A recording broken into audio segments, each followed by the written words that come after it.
Paul Rago or Caleb Gilbert, do you want to check your audio, make sure we can hear you?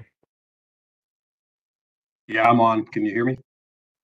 Yep, can hear you, Paul. Great. Thank you. Thanks, Stephen.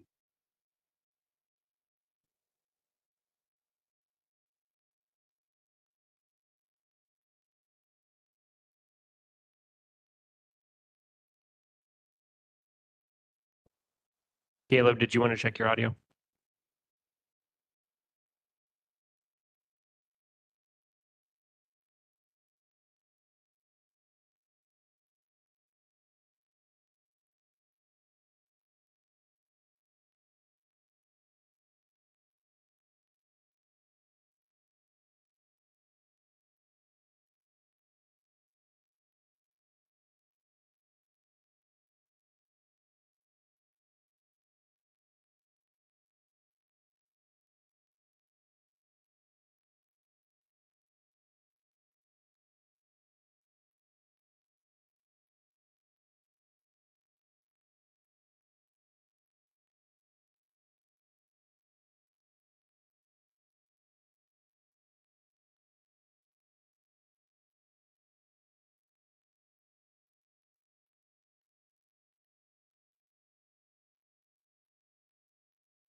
Hey, can you hear me, Stephen?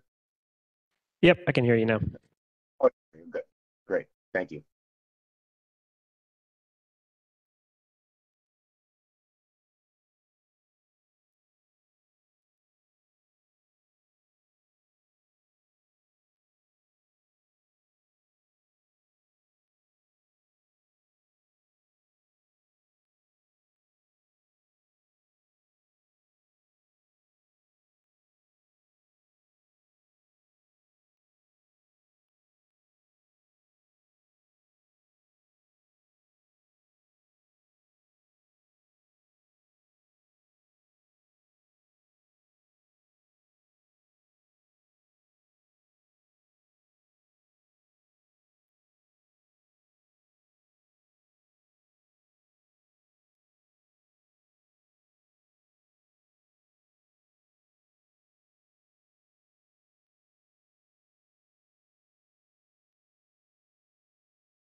Good morning, everyone.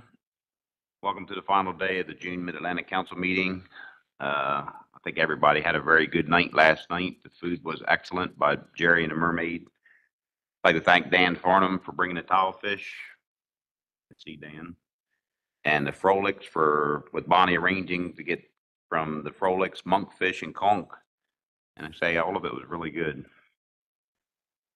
With that, let's get started with our first agenda item, the SSC report. Paul, whenever you are ready. Okay, thank you, Mr. Chair. Appreciate it. I'll be reporting on the May 15th to 14th, the May 14th to 15th meeting. It was held mostly in person, and all the information is under tab 9. I want to thank Brandon Muffley, council staff, who really is the engine for a lot of this work and make sure that we all things work out in the meetings. So the agenda included largely informational topics. Next slide, thank you. 3 recently completed research track assessments were reviewed. One is the state space model, the second is the black sea bass, and the third is the golden tilefish. Supporting that golden tilefish assessment are 2 long line surveys which we reviewed. The primary one is the golden tilefish one, and then there's another one from the south. Updates were discussed yesterday. I will give a little bit of overview of the recreational measures setting process review, and then yesterday we covered the OFL CV recommendations, so I won't be talking about those. So next slide, please. The state space model research track is a methods-oriented research track, and it focused on a new class of models, state space, which have some relevance to Kalman filters if you're in the engineering field. But they were in the particular version of this is called the Woods Hole Assessment Model, WHAM, and it uses more realistic formulations. And one of those aspects of realism is that it does allow for more natural inclusion of environmental covariates.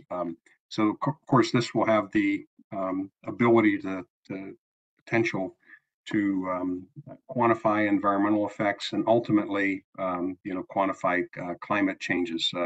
To date, however, and we're still early in the process, this has always been a challenge.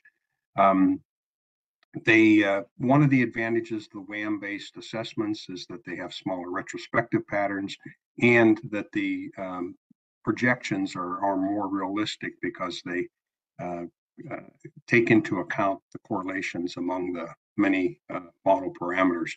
From the viewpoint of the council, I think it's important to emphasize that as we transition from the previous class of models to WHAM, it's going to be a learning curve, and that learning curve is not only for the SSC, but also for the council committees, and the regional office. So we'll try to work that interface to the best of our ability at the SSC to make sure that we can do that. Now, there's a long list of technical issues raised by the SSC, and you can refer to those in the report. Next slide, please. So the first application that we reviewed of the state space model was for black sea bass. In this case, there's some quantum advances in the modeling there. It's now modeled fully as a spatially distributed model with northern and southern regions. Previously, they were modeled as separately as north and south, and then combined. This one, the northern and southern spatial aspects are actually part of the model. And then there's another advancement as a modeling paradigm known as VAST, which is a way to combine multiple spatially distributed surveys. And in this case, black sea bass, as many of you know, has a lot of separate surveys that cover different segments of the species habitat. So in this case, the VAST model is used to combine those into a single metric of relative abundance. Another important advance is that you have age-specific fishing and discard mortality rates for both commercial and recreational fisheries in both areas. Now, this is important because the age specificity of those fishing and discard rates is very important. Fishing on a bunch of young fish is different than fishing on a bunch of old fish, and the reference points that are derived from this process are not readily comparable to previous estimates. So when the management track assessment is complete, we'll be reviewing and you'll be receiving some reference points that look a lot different than you had in the past. So it also, this disaggregating again is an important component of how you describe what I term the force of mortality. It changes with respect to age, and it changes with respect to region, and it changes with respect to gear. So there's a lot of moving parts in that analysis. Next slide, please. Another aspect of this is that we used the assessment scientists used a guild to compute the recreational catch per unit efforts. And what a guild does is it allows you to characterize the number of trips, that is the E in the CPUE, the number of effort, with respect to likely targets. So, and that is more realistic in terms of capturing density. So if the gild consists of fluke, scup, and sea bass, you can measure the effort, positive trips on that component, and get a better handle of the relative abundance of the target species, say in this case black sea bass, by looking at that measure of catch over that aggregate measure of effort. There were some attempts on to relate abundance to shelf water volume and its temperatures, but those weren't successful at this point. One of the good things from the aspect of the model performance is that the retrospective pattern was greatly reduced compared to previous assessments. So the next species that we looked at and reviewed the results of is the golden tilefish. So this one is a little bit different. Black sea bass is a data-rich stock with over 10 indices of relative abundance and lots of age data. Tilefish is just the opposite.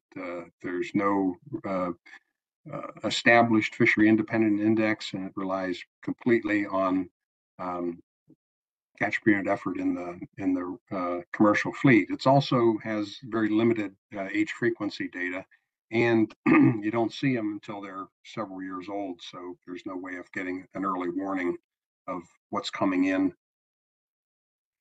So one of the things that the model does, and this is an important topic here, is that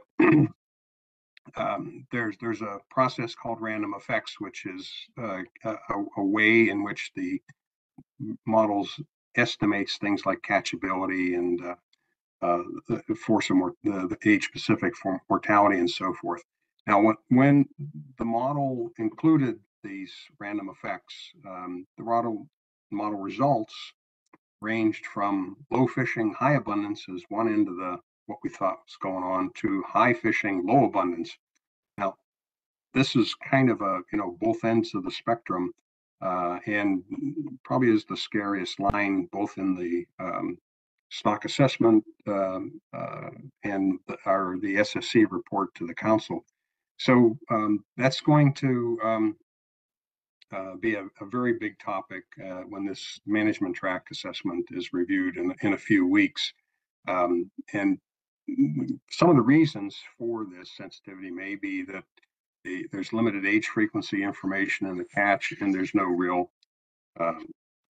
long-term fishery independence survey. So next slide, please. So we're not going to really know what the full consequences of this new modeling platform are until the management track is complete. And the SSC noted that this is the first application of WAM to a data moderate stock, and urged caution or care when looking for the appropriate balance between data and the number of parameter estimates in the model. So that's always an issue. You only use a model because you're using fewer parameters to describe the data. And if you get too many parameters, then you just kind of have the data again. So you've mapped it back into the data space. And we did have some very good input from industry members who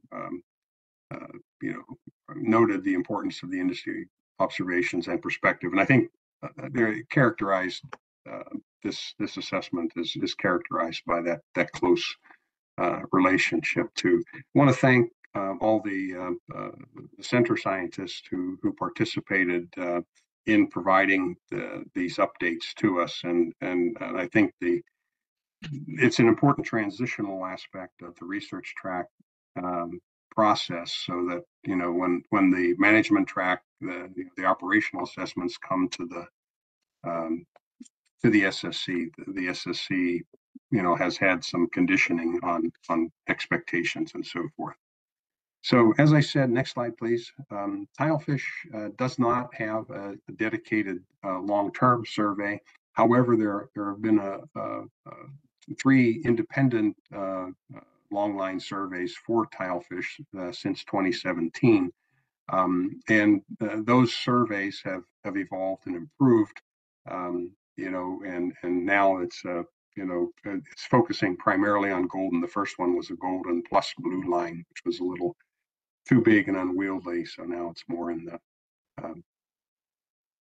a golden tilefish range only.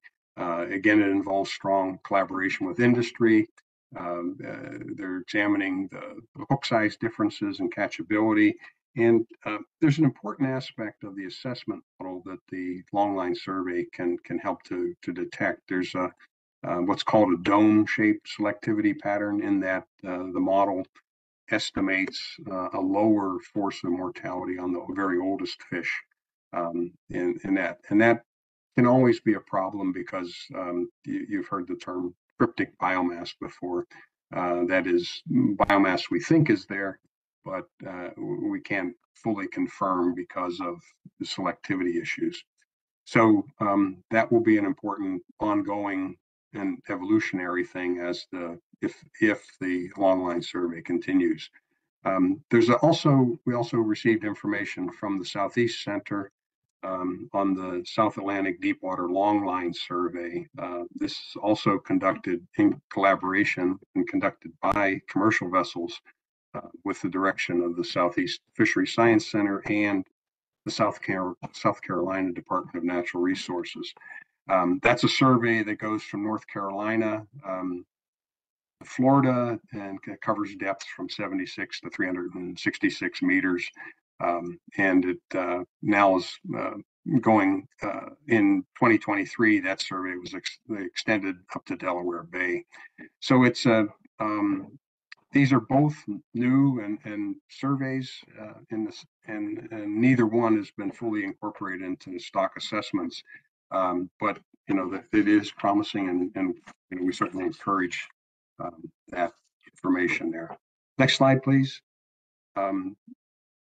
SSC's recommendation on longfin and ilex squid were covered yesterday. No new information to change the existing specifications. Same thing was true with chub mackerel, and in response to the comments that were made yesterday, there needs to be more specificity in what this feasibility study is, who, what, when, where type analysis. So we'll take that under consideration. But it's important to, I guess, one of the comments the SSC has made: chub mackerel are everywhere. There's a lot of information that might be brought to bear on that in that discussion.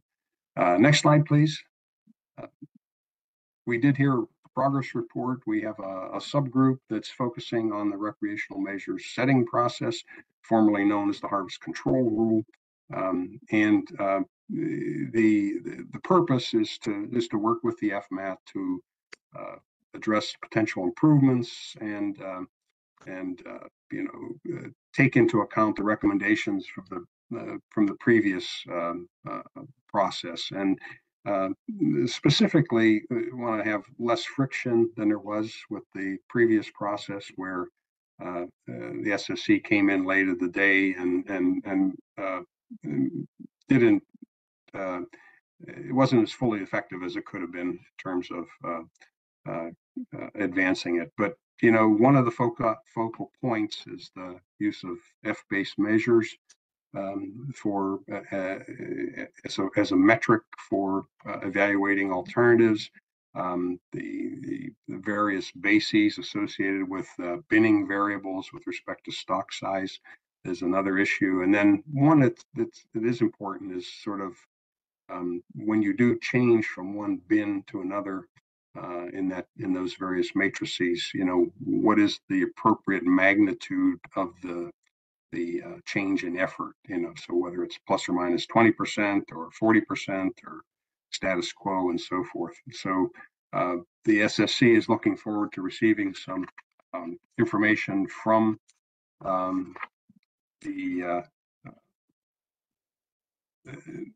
regarding recent developments on MSEs, and that'll be occurring, I believe, next week. And then, but we did note that proposed timeline for the review and feedback and everything by July is going to be ambitious. So that's all I have. I won't. I covered all the information related to the OFL-CV yesterday, so I'm happy to take any questions. So thank you, Mr. Chair. Thank you, Paul. Any questions for Dr. Rago? Adam? Morning, thank you. The presentation did not reflect it, but the full report suggests regarding the recreational measures setting process and the work of the SSC subgroup, an ambitious series of meetings in advance of the July SSC meeting. At present, to the best of my knowledge, next week appears to be the only meeting of that subgroup that's on the calendar. So have those additional meetings been scheduled? Are they still a question mark, or where do we stand with regards to that language of an ambitious series of meetings in advance of the July SSC meeting? Yeah, thank you, Adam. I am not sure. I think it's kind of a conditional set of meetings. They've been scheduled more or less on an ad hoc basis. I'm not on that committee.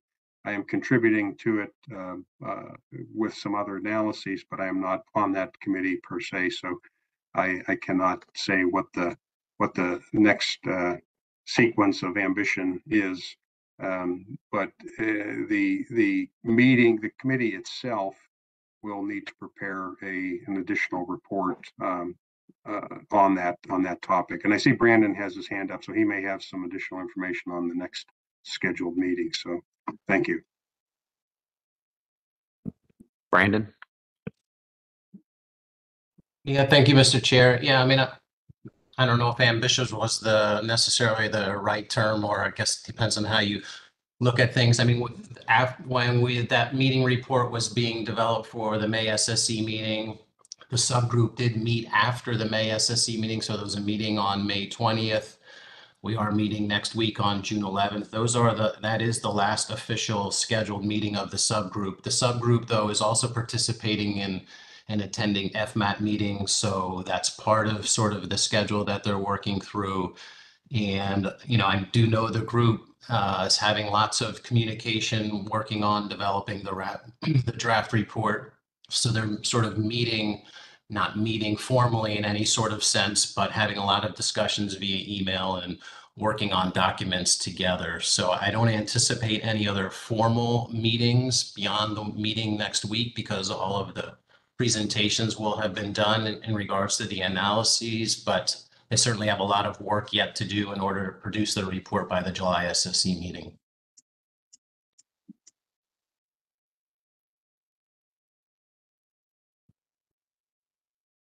Any more questions around the table? Members of the audience, Captain Tony Delernia, former council member, please come up. Thank you, Mr. Chairman. Paul, Tony Delarney here. I have two questions, one related to tilefish and the other to black sea bass. Paul, the recreational media is reporting increasing numbers of blue line tilefish in the south of Long Island and in the Mid-Atlantic and perhaps southern New England. Has the long line surveys showed an increase in catch or perhaps a movement northward of blue line tilefish? I can't verify that. I mean, there are 3 data points. So in that context, so I really can't comment authoritatively on that, on the blue line tilefish component. I can get back to you a couple hours here and update you or send you an email to say if there were any trends. Okay, thank you. Yeah, not necessary. I just wanted to put on the record that we are seeing increasing numbers of blue lines, which is consistent with regime shift and everything else we see going along the coast. I just want to make sure we got that on the record. Sure. And right. secondly, more regarding black sea bass, there's been a lot of discussions regarding size of maturity, recruitment, and stock size. Did the SSC or has the SSC looked at anything that involves those 3 components regarding the stock size itself and going forward? Yeah, not specifically. This was primarily receiving the information associated with the sort of the process of the research track assessment. It will obviously be updated when we get the last few years worth of data in the management track, and we'll have some additional confirmation on sort of the magnitude of recruitment that obviously plays a key role in the current stock status and the presence of a lot of larger fish and hopefully a lot of incoming fish, but we're not, am I answering your question or am I? No. I just want to, again, on the record, because it appears that it seems to be perhaps, or some folks have speculated that there's a relationship between size of maturity and recruitment and stock size. It seems that when the stock is very large, the size of maturity is much larger. When the stock gets fished down a little bit, the stock responds by the males becoming mature at a smaller size. And I was just wondering if that was, if there was any evidence of that, if it was just anecdotal, just speculation at this point. Yeah, I'll have to wait till see if that particular hypothesis was embedded, incorporated in the model. I don't think it was specifically, since that's density dependent phenomena, and I'm not sure whether that particular aspect. I don't recall any mention of that, since that would be a major an important change if it was in the model itself. That's why I brought it up. Thank you very much, sir. Yeah. Thank Thanks you, very Mr. much, Chairman. Tony. Good seeing you, talking to you. Greg?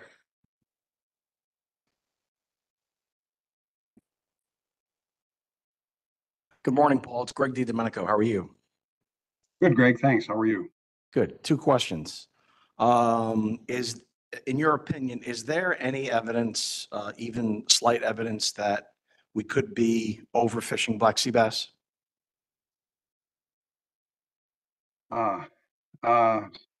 That's one I probably can't stick my neck out on as far as that.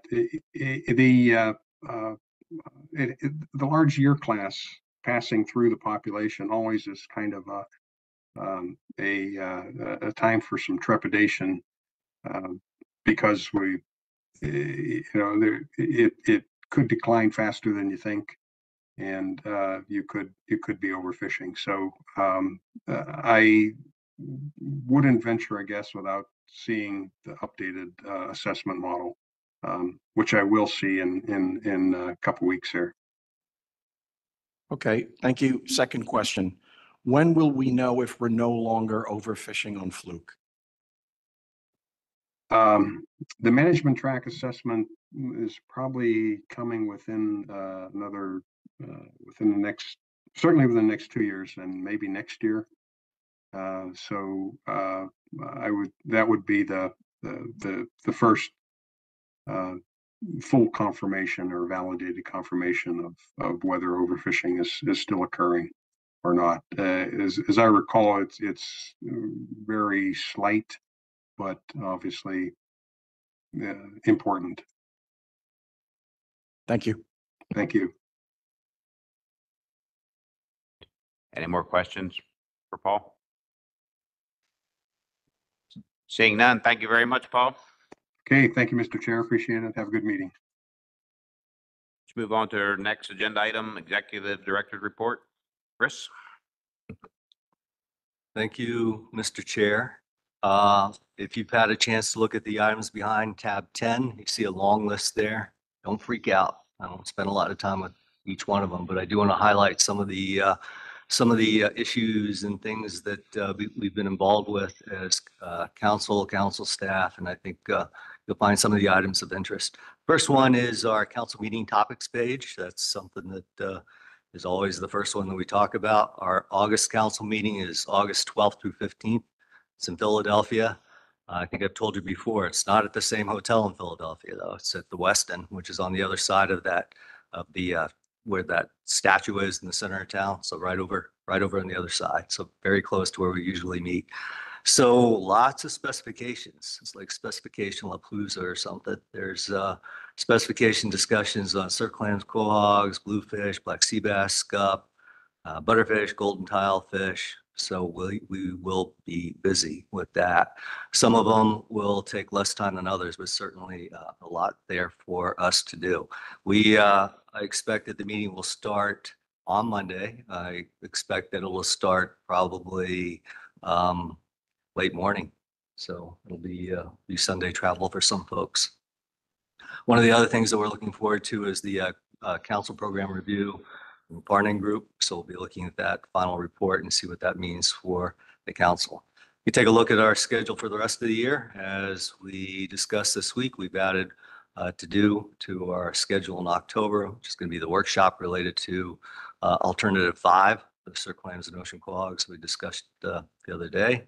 And certainly take a look at the rest of the meeting schedule. Any questions about any of that before I move on? Okay, seeing none. We continue to have these tables in our document or in the briefing book just to update, make sure that we're all on the same page relative to the status of council actions. Take a look at those and see if you have any questions. There's a timeline and status of recent actions and amendments and frameworks under review. We continue to wait for the proposed rule on that ILX vessel hold capacity framework, something that we've talked about before. We expect that proposed rule to come out soon. And certainly that's, if you want to ask anyone about that, you can certainly talk to the regional administrator when he does his report. But we're working closely with GARFA to get that out. We also have had some back and forth on that framework to reduce the bycatch of Atlantic sturgeon. Some issues with the EA, apparently. We're working through those to get that document done as well. There's another table of specifications. I won't go through that. At the last meeting, Bobby asked that we look at the mackerel trip limits. So this is a memo from Jason to me that says staff indicated that we could examine 2024 quota utilization to consider whether modifying Atlantic mackerel trip limits might be appropriate. So if you forgot, the trip limits are currently 20,000 pounds for limited access permits, 5,000 pounds for open access permits. And when 80% of the quota is projected to be landed, trip limits are reduced to 10,000 pounds for limited access and 2,500 pounds for open. Higher trip limits could be possible or could potentially facilitate landings of other species like Atlantic herring or menhaden. So Jason has included a quota update as of May 23, indicating that he says, per the latest quota update, ending up with substantial surplus quota, but the current trip limits seem unlikely. And liberalizing trip limits could lead to faster triggering of even lower trip limits at the 80% trigger, which would be needed to avoid overages. So bottom line, we recommend no change to the Atlantic mackerel trip limits at this time, but we certainly will be revisiting the topic in October. And I'll stop there to see if there's any questions about any of that before we move on. Okay, no question. Dan?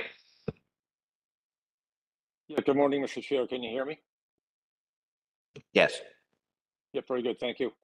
Just a quick question. Chris, are there any updates on the proposed testing of the low-profile gillnet gear in the monkfish fishery in southern New England, waters south of Long Island?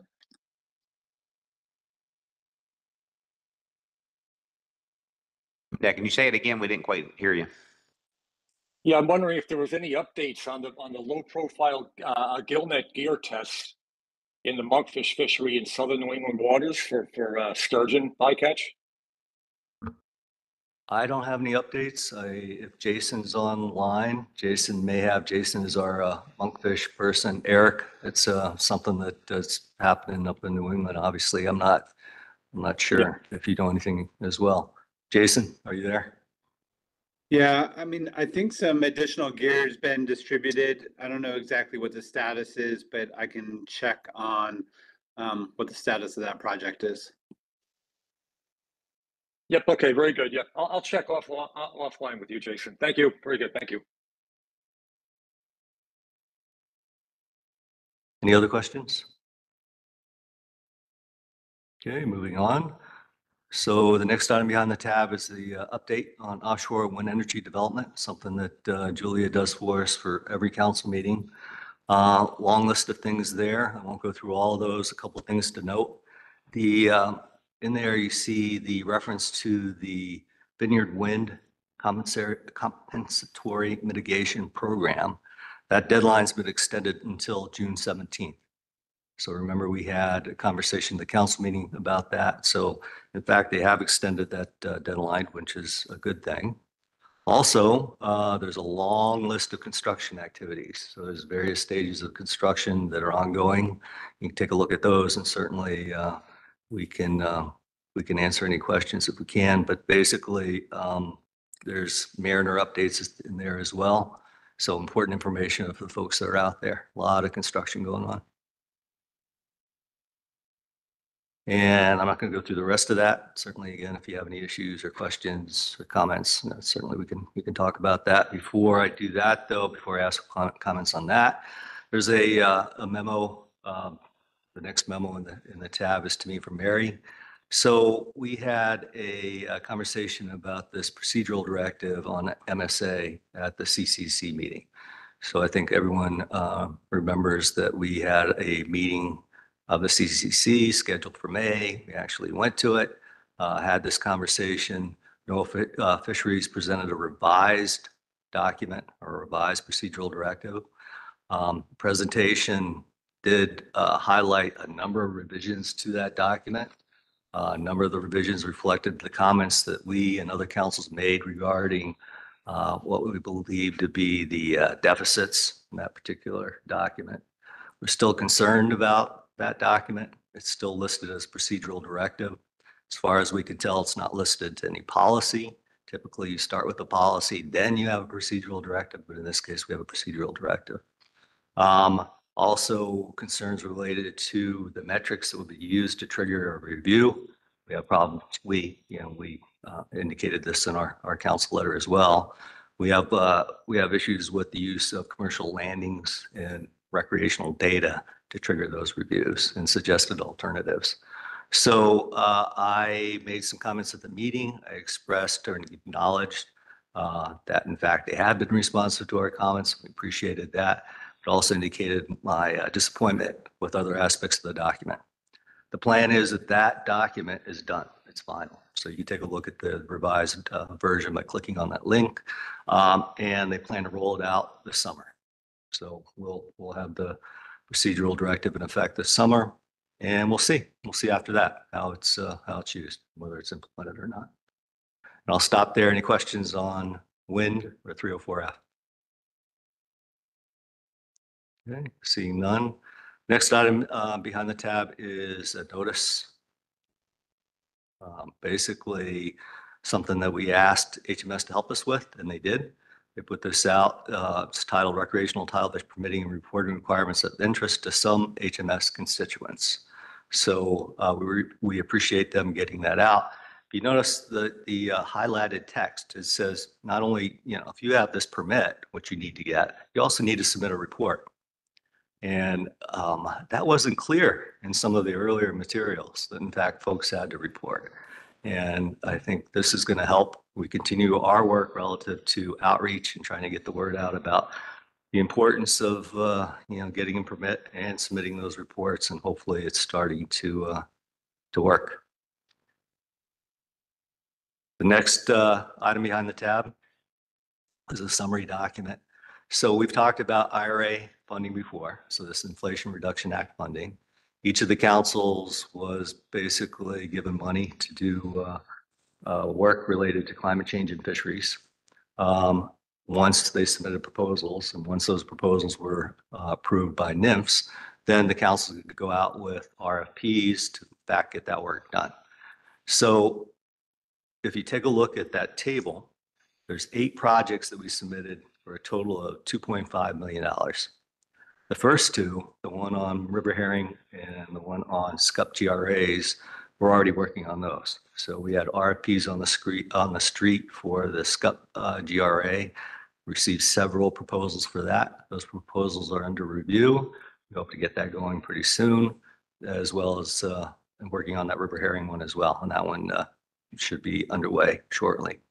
The issue is that we don't have the money yet. So we're assuming we're going to get the money, and we hope we're going to get the money, and we think we're going to get the money, and we're going to move forward with these projects because there is a timeline, and we need to get going.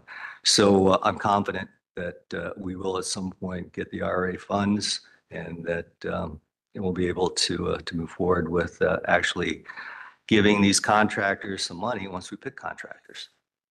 We also had 6 other projects that we identify here. Project numbers 3 through 8. NIMS gave us the thumbs up on 4 of the 6. 2 of them are still under review. The 2 that are still under review are the Habitat one, number 4, and number 8. And again, I'm not going to go into detail on each one of those projects unless folks have questions. But we are moving forward with the other 4 while we await more word or more information from NIMS on the other 2. And by moving forward, I mean that we're developing the RFPs.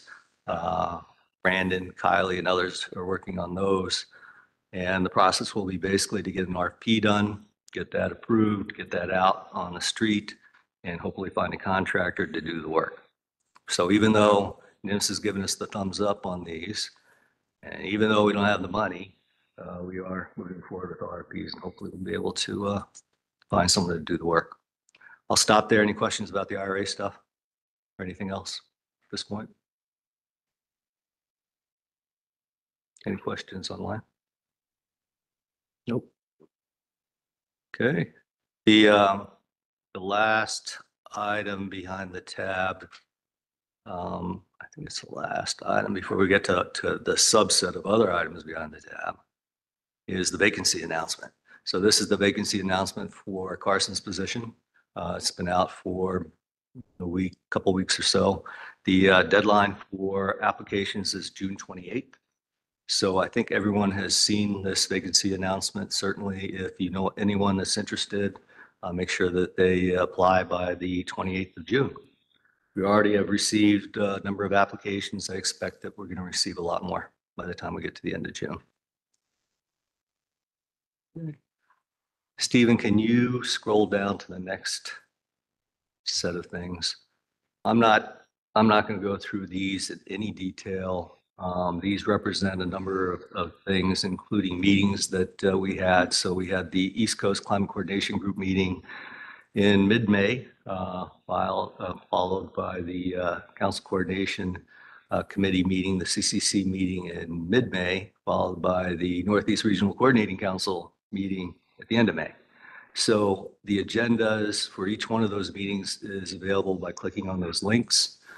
We had conversations regarding budget and 304F, and MSA, ESA, so a number of really important topics. But again, I don't think I need to go into any detail at this point.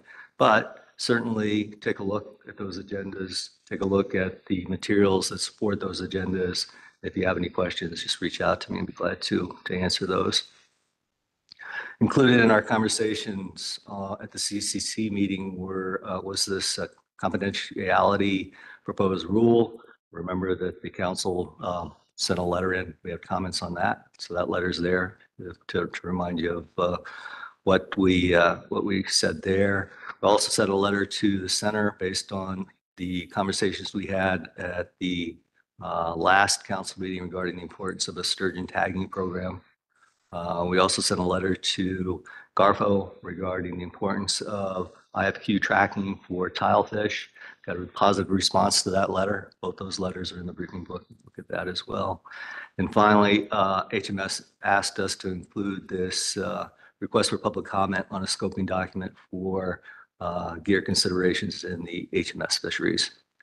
And with that, the only other thing that I want to point out is this, the supplemental portions of your briefing book. There's a proposal project that is going to be is supported by the council to look at field trials of low profile dogfish gill nets to reduce Atlantic sturgeon bycatch. So this is similar to a project that's being done on monkfish, and something that the council indicated they were interested in having done. So this is a project that's going to be conducted by Dwayne Stevens, who's at in Delaware. Oh, I'm sorry. Yeah. What did I say? Stevens. Oh, sorry. Dwayne Fox. Yeah, Dwayne. And then who else is helping him? Kevin. Yeah, Kevin Moore. So those two are already started working on this particular project, and look forward to seeing what they come up with. And with that, Mr. Chair, I'm done. I'm glad to answer any questions or take any comments at this point.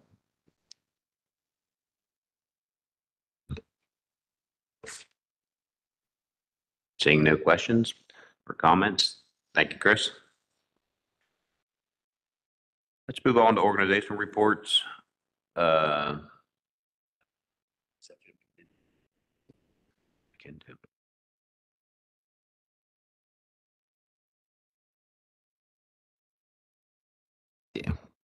then we'll wait a little bit. All right, let's go ahead and go to NOAA's Fisheries Greater Atlantic Regional Fisheries Office. Mike Pentney. Thank you, Mr. Chairman. A few things to update the council on, and then happy to take questions at the end.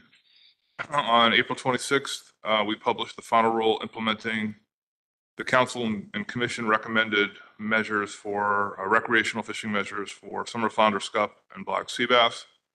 For summer flounder and scup, it was for 2024 and 2025. And for black sea bass, it was just 2024 because we're waiting on the updated management track assessment. And consistent with the recommendations, we approved conservation equivalency for summer flounder for both years and black sea bass. And then for scup, we made no adjustments to the federal recreational management measures.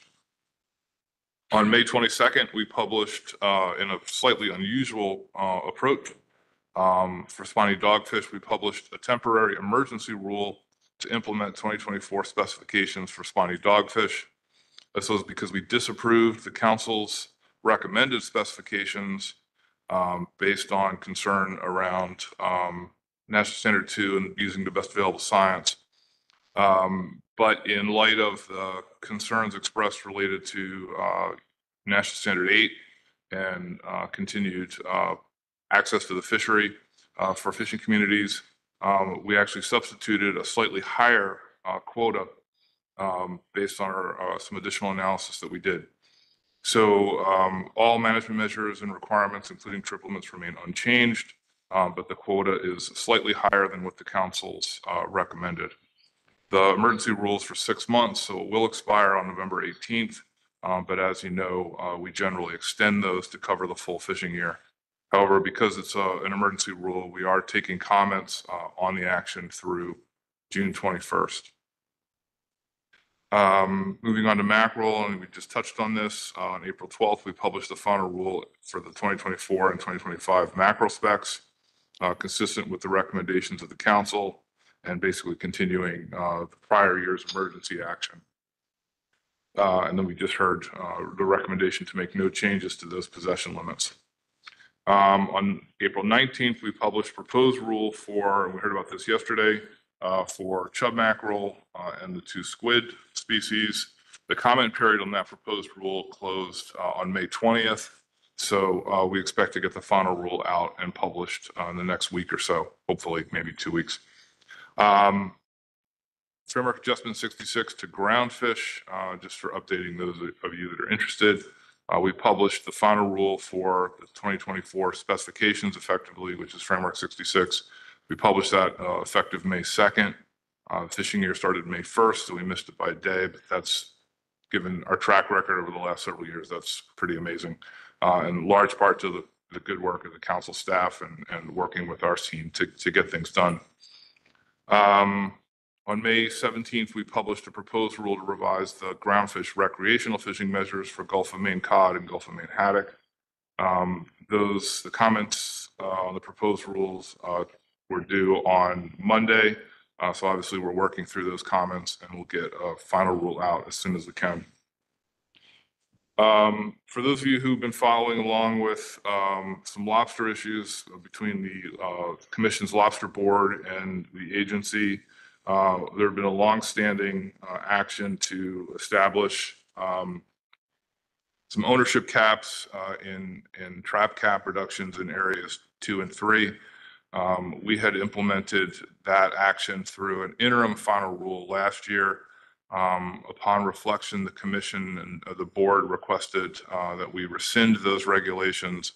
And so, checking the date here, on May 30th, we published the final rule to rescind those regulations, which had never actually gone into effect. And so we're now all consistent with the recommendations and requests of the Lobster Board as far as the Area 2 and 3 ownership caps. On May 23rd, for skates, we published the proposed rule to implement measures recommended by New England Council for the Northeast Skate Complex. And that would set specifications for the 2024 and 2025 fishing years. The comment period is open through June 24th. Just a couple other items. I think hopefully you're aware we announced 14 project selections under the 2024 Sea Scallop Research Set-Aside Competition. Final awards are still being worked on or finalized before the final approval goes out. And there's been a slight delay for some plans due to a change in the grants management system that NOAA is using. But we're trying to get those prioritized and out as quick as possible. On May 7th, we sent out surf clam and ocean quahog cost recovery bills. We talked about this a little bit yesterday in terms of what the general percentage is. Payment is due by today. So hopefully those bills are being paid. And the tag fees are $1.21 per surf clam tag and 66 cents per ocean quahog tag. And we'll announce the 2024 tag fees pretty soon. And I think that's really it, Mr. Chairman, unless there's any questions. Thank you very much. Any questions for Mike? Any questions from the audience, Greg?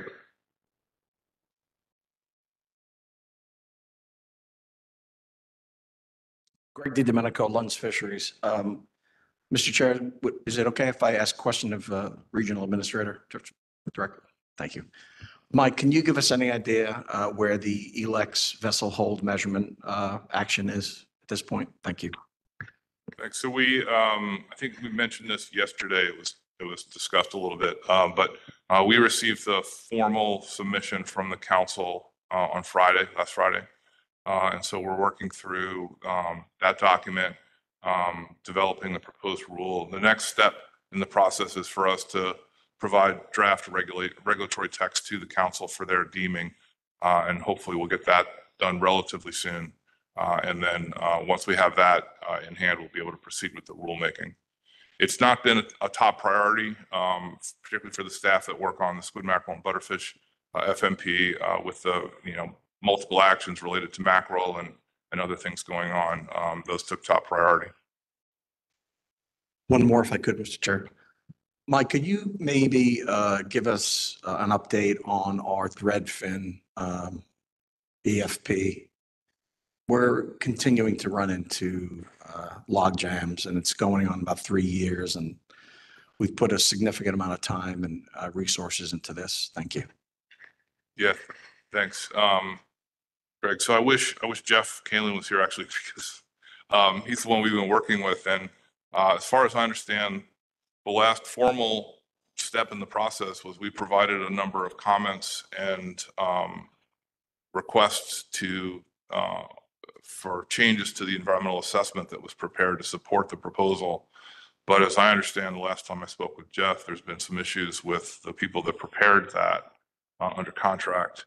And so we haven't received anything in response to our comments and requested edits. So I don't really have a better response to you for that. When we do get back to you, it would really be helpful if you could, I'm not going to say make this a priority, but if you could maybe provide some more assistance or perhaps put this a little bit higher on your staff list. That really I think you and I should probably talk offline just to not come to the whole council. Thank you. Any more questions for Mike? Seeing none, thank you very much. Let's go to NOAA Fisheries Northeast Fisheries Science Center. John Hayes. Thank you, Mr. Chairman, members of the council. It's been a pleasure to sit in for John here this week and learn more about what you do. Running through the updates that were provided by my center colleagues versus a budget update, our full year budget has been approved with significant increases to protected species surveys, HMS, and climate. In this, we've been able to fully fund our VIMS and Maine and New Hampshire NEMAP surveys. Under survey updates provided by Catherine Ford and Pete Chase, a lot of highlights here. The 2024 Spring Bottom Trawl Survey aboard the Henry Bigelow was completed successfully with we successfully completed 367 stations of a goal of 377 planned, and the center released a summary report for this on 5/21. The HABCAM portion of the Northeast Center Sea Scallop Survey was conducted aboard the Hugh R. Sharp from May 4th to the 22nd. The survey was successful with an estimated 2.5 million pairs of images collected. On top of this, the center also deployed the HABCAM AUV during the RV Sharp cruise. The AUV was successfully deployed for a combined 86 hours covering 145 kilometers between two deployments. The first deployment ran continuously for over 3 days using 50% of the vehicle's available battery. The AUV captured over 40,000 paired images, most of which are of high quality. The contract for a commercial fishing vessel for the center's scallop dredge survey was awarded to Norport for use of their vessel Celia. This was parked at the center when I left for this meeting, and it was scheduled to depart yesterday and survey through the 16th. Additional HABCAM AUV deployments will be conducted aboard the Bigelow from June 21st to July 3rd. We plan to deploy the towed HABCAM system for 4 days during that cruise as well. The coastal bottom longline survey was completed on May 22nd, 2024. Almost 1,800 sharks were tagged and released from 45 stations occupied between Florida and North Carolina. On the third and last leg alone, 33 acoustic tags were surgically implanted in sandbar sharks, in addition to other satellite and acoustic tags deployed earlier in the survey. No funding has been identified for the next survey, but this survey is planned every 2 to 3 years, and the data are used to inform the shark stock assessments. Our cooperative research update provided by Anna Mercer. The first is that we are planning for a 75% cooperative research budget cut in FY25 as proposed in the President's budget. We are currently reviewing programs and staffing related to this, and plans at this point are at a high level. The spring 2024 Gulf of Maine bottom longline survey was completed on April 25th, with all 45 land stations surveyed. Highlights included high catches of halibut, hagfish, and haddock. Challenges included staffing the survey and high dogfish catches. Cooperative Research Program also co-hosted the Longfin Squid Population Ecology Summit on April 24th and 25th. There, they developed a mental model of longfin squid population dynamics for stock assessment, as well as research opportunities for immediate actions. Co-hosts for this included John Manderson, Jeff Kalin, and Jessica Blaylock. The Northeast Trawl Advisory Panel, update provided by Catherine Ford. The next meeting is scheduled for July 11th. Topics will include discussing restrictor rope applications, industry-based surveys in other regions, and offshore wind. In anticipation of the FSV Bigelow's midlife service repair, which is scheduled for 2027, the center is participating in monthly meetings with our OMA office to make sure the Pisces or the FSV Pisces is ready for trawling. We're planning a pilot trip in November and December of 2024. The Bigelow contingency plan is due to be released for review at the end of June, and the center is focused on advancing the Pisces as our primary tool for the Bigelow contingency.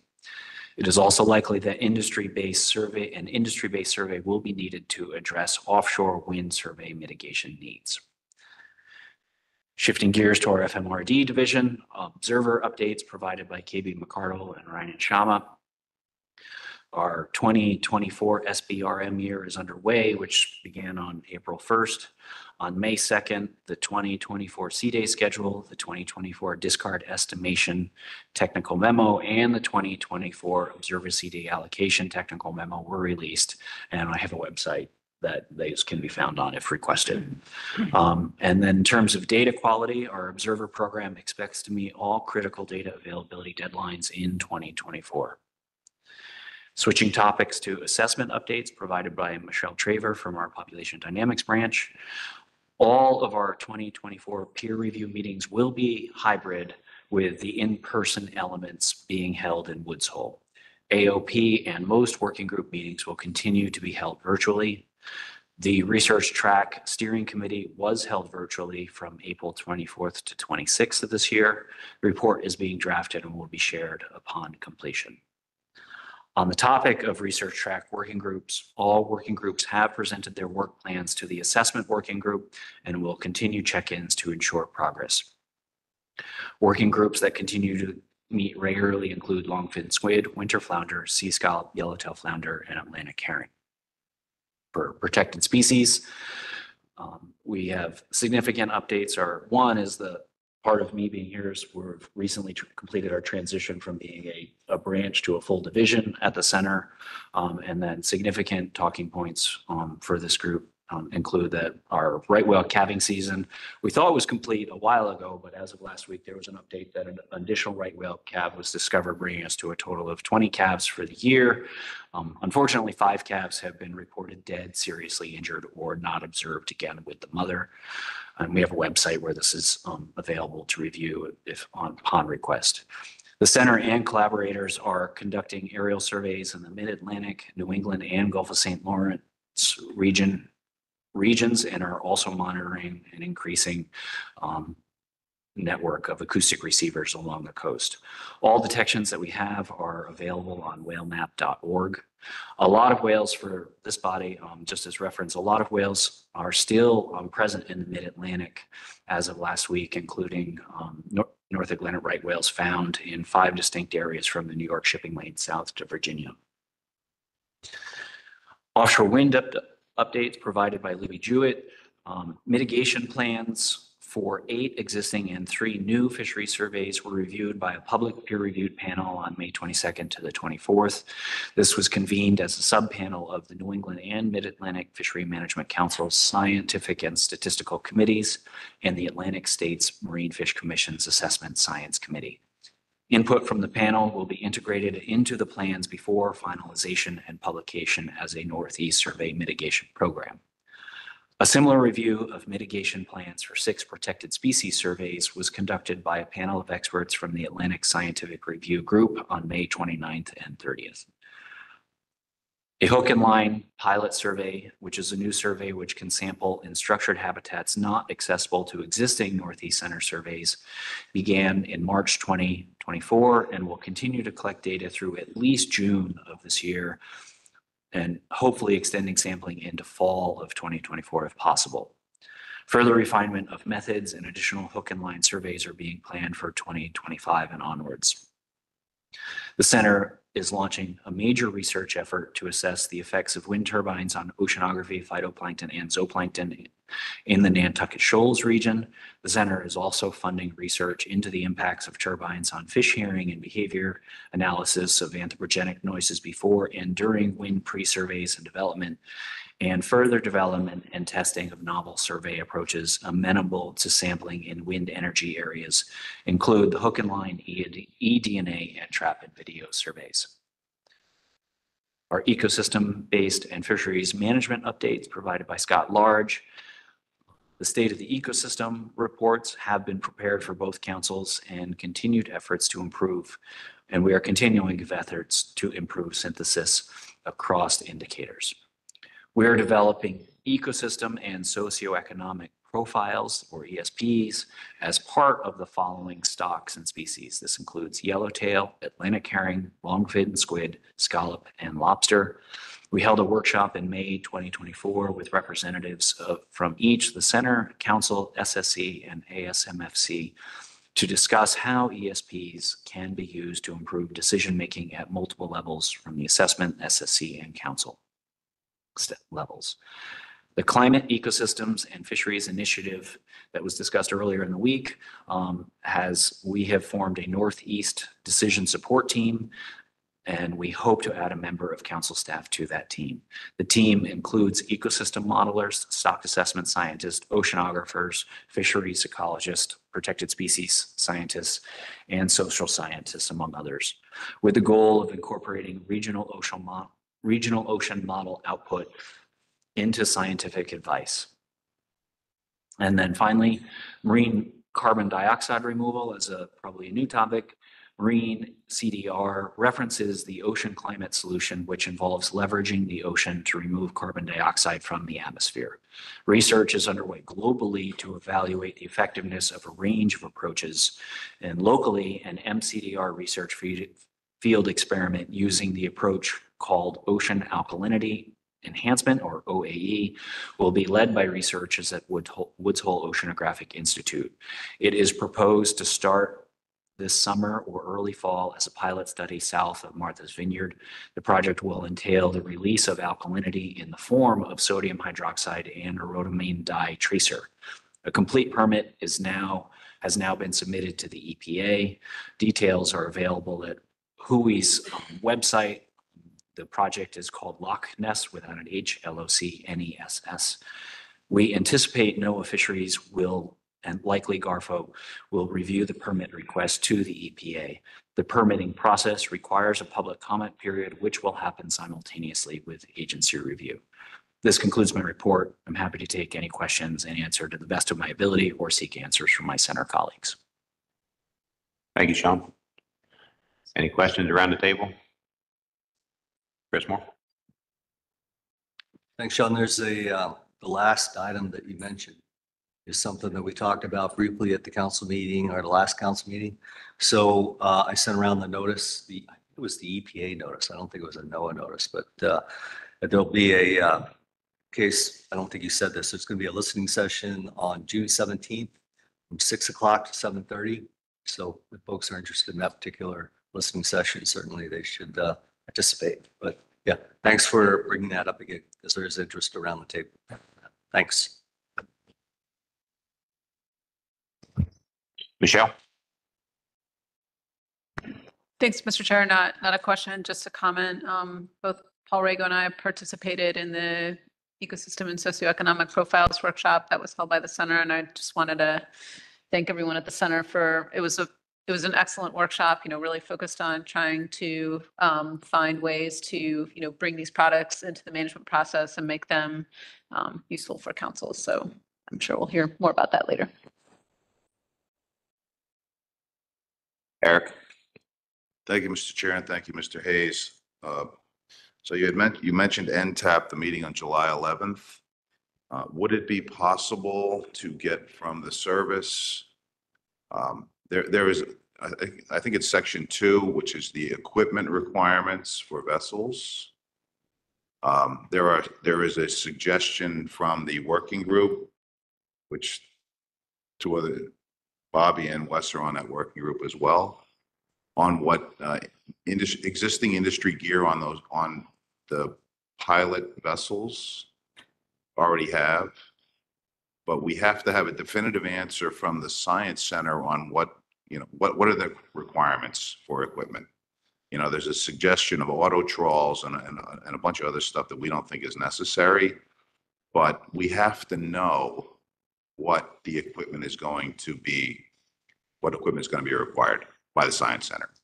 Because at this point, we have to get funding from somewhere. And I can tell you, when you go to your congressman and you say, we need money for this project, there is bipartisan support for the project nationwide. But when they ask you how much money do you need and you say, I really don't have any idea, that doesn't really work out very well. We're talking about July, and we don't really know where we're going. And the pilot is supposed to be on the water for spring of 2025. So that's my question. Can you help us out and come to that meeting with, this is what we need, and this is what we agree with you that we don't need. And then we can move this thing along. So thank you. So just to clarify, do you want me to get a response from Catherine directly on this, or have the agency prepared to answer it at the NTAP meeting? Well, I can ask her myself, but since you brought it up, I'm asking you. And I have no idea, but I will. No worries. Well, obviously, the New England Council meets at the end of this month, and Dr. Hare somebody's got to be prepared. Yeah. Really, the request is on July 11th. We need to know what that is. So that's my request. Thank you. Thank you, Mr. Chair. I'll seek that. Any more questions around the table from the audience? Tony?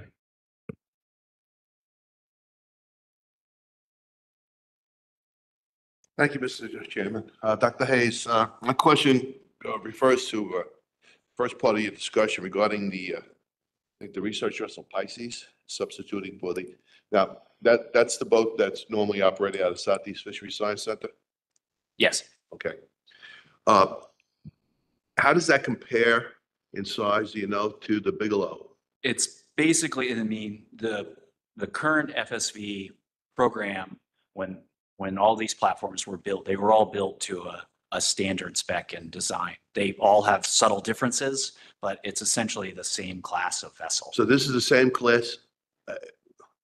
Because was there a previous Pisces that was smaller in size? I don't know my East Coast boat history as far as the agency. I believe there was, but this is it's the same length and platform. You'd have a hard time telling them apart from without the label on the side and understanding the subtle differences. And it's being put to work in place of the Bigelow because, one more time?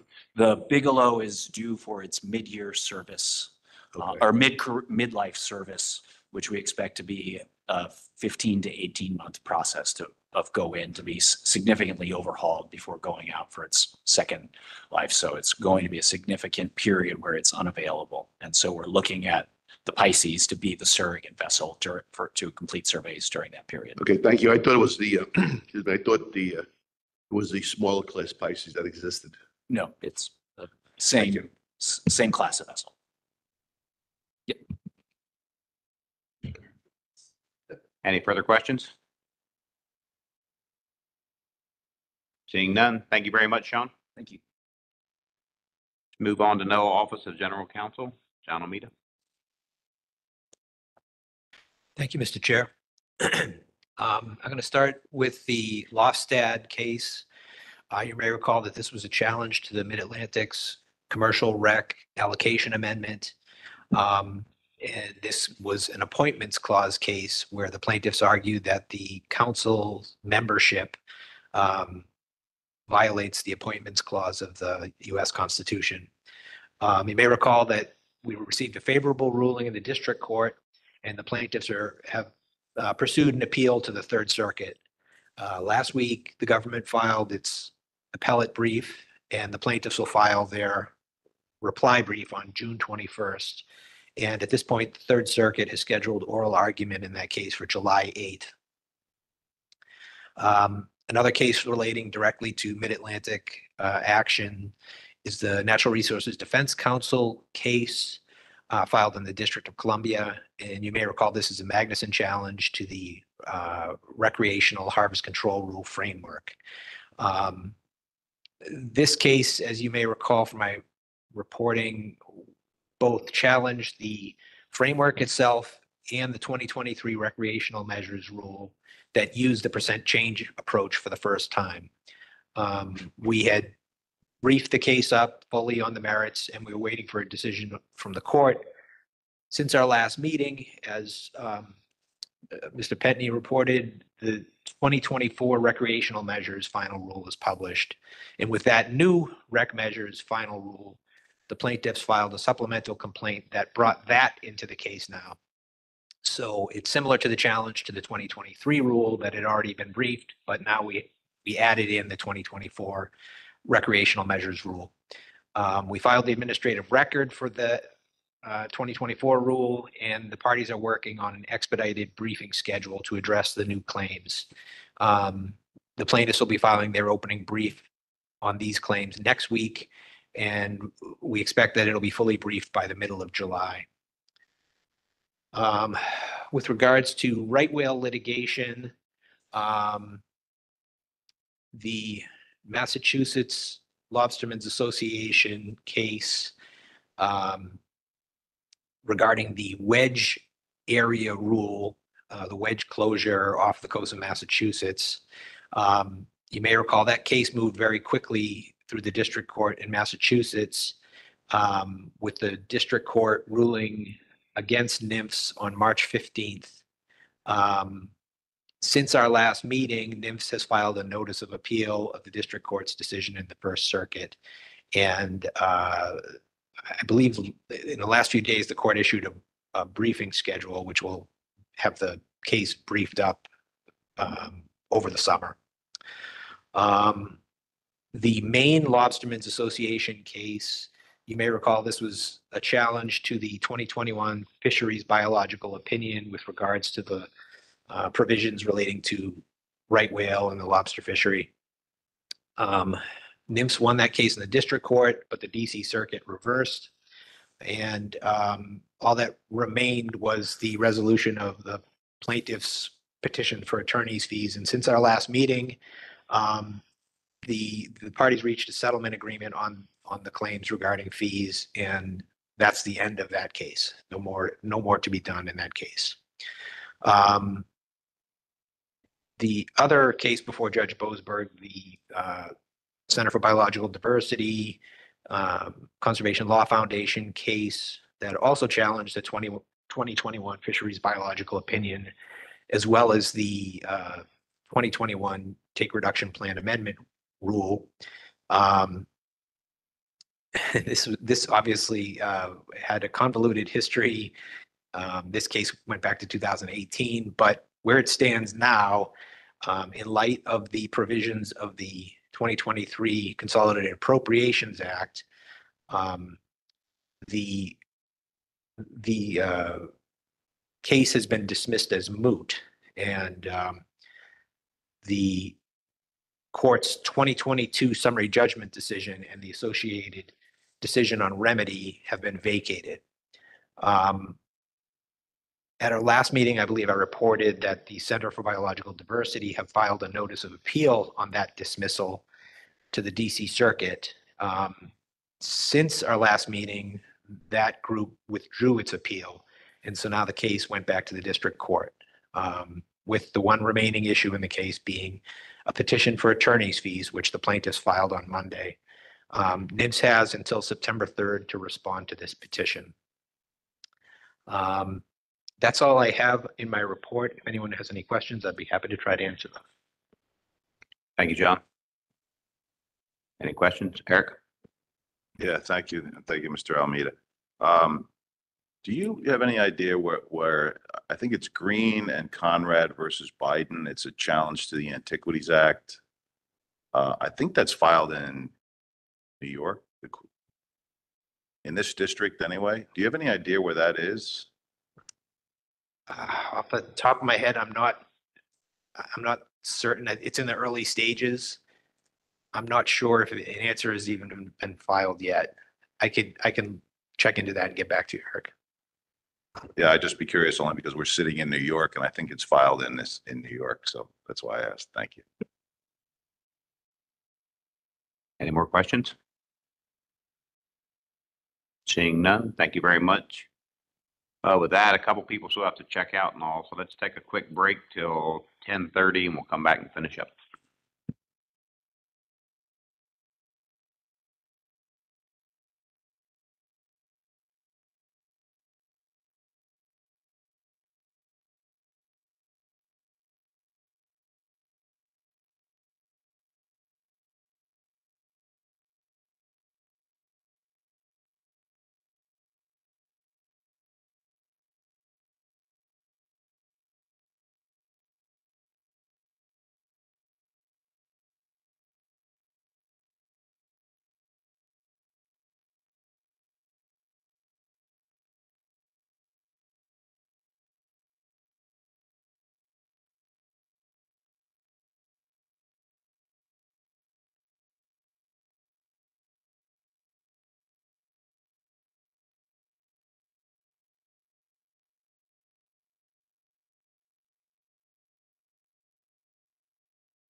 All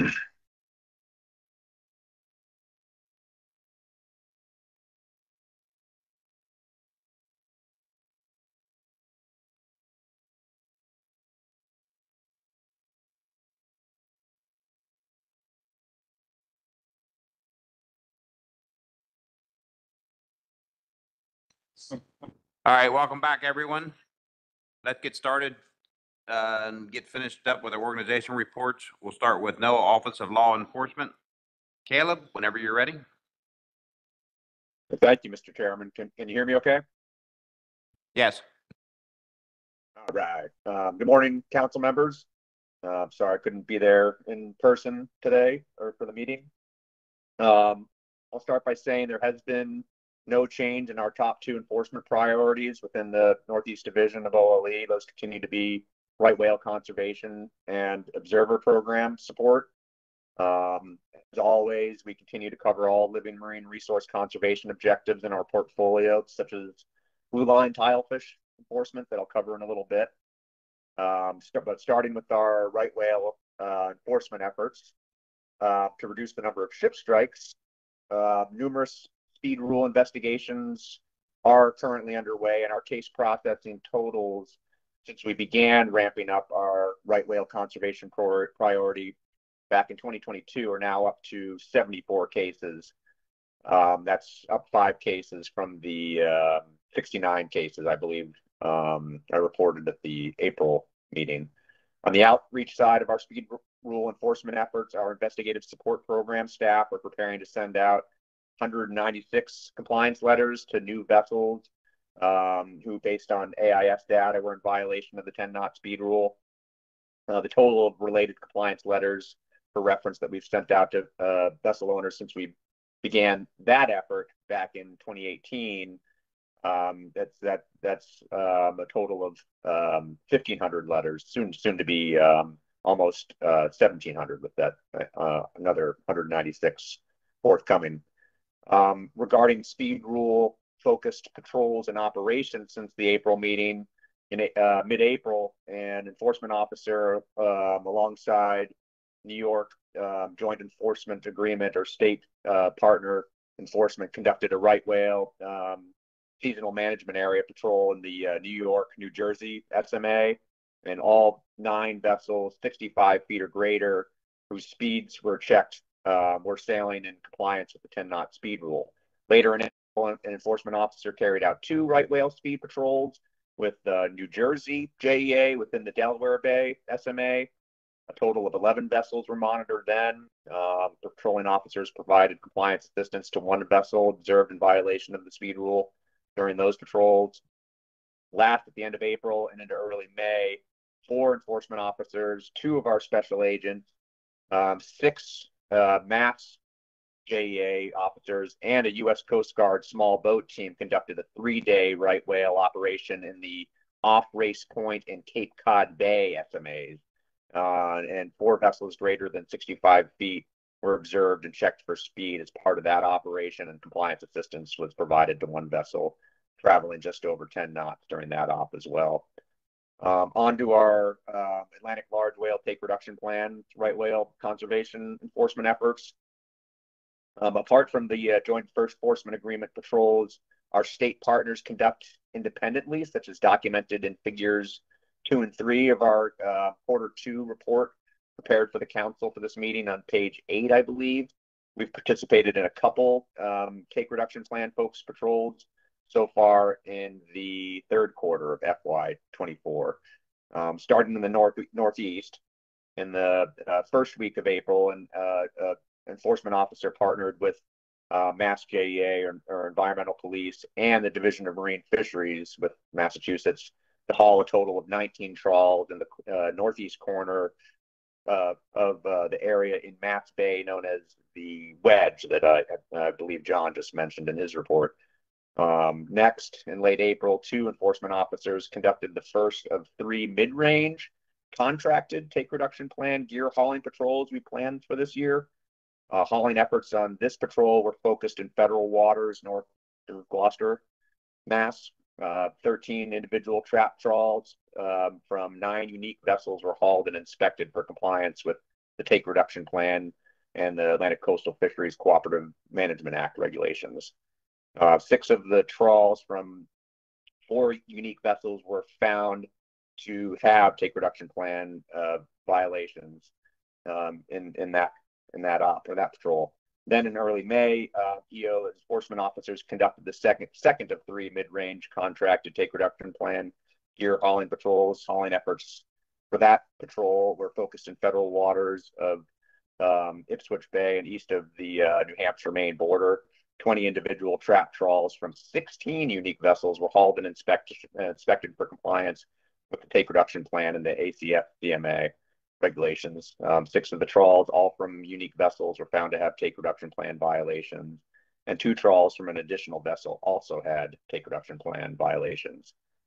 Our mid-Atlantic Take Reduction Plan patrol efforts are not as extensive as our efforts to the north, but part of the April Delaware Bay SMA patrols that I just mentioned, an enforcement officer in New Jersey JEA conducted Take Reduction Plan gear inspections on conch gear trawls from 2 boats, and both of which were in compliance. The last Take Reduction Plan related item I'll mention relates to our ongoing efforts to collaborate on the development of ropeless for on-demand fishing. And that is in mid-April, investigative support program staff and others in the Northeast Division worked with Northeast Fisheries Science Center ropeless gear researchers to help foster gear conflict avoidance among vessels participating in ropeless fishing research, active EFP participants. Our investigative support staff were able to quickly establish a geofence around virtual gear marking positions inside the northwest corner of closed area 1 to alert mobile gear fishermen in the area that they were nearby experimental fixed gear with no surface markings. And we heard back from center gear researchers that they and the participating ropeless fishermen were reassured knowing that we have the capability to communicate gear positions near real time if there is a gear conflict concern. Also related to right whale conservation, our ISP staff continue our efforts to set up geofences around right whale sightings and alert vessels of whale presence by BMFs who enter those geofences for up to 48 hours. ISP staff were responsible for sending out hundreds of messages earlier in April, including 344 from just one geofence set up in the second week of April. And we've sent out over 1,200 of these messages in the last year. Moving on to our observer priority. Towards the end of April, our OLE observer liaison special agent provided enforcement training to a new training class of observers, and topics that were discussed included, but were not limited to, introduction to NOAA's Office of Law Enforcement, responsibilities of fishing vessels to observers, role of the observer when encountering a problem or possible violation, the role of NOAA OLE in providing observer support and observer conduct while at sea. And we also continue to work with the Center's Fisheries Monitoring and Operations Branch staff to resolve issues observer related.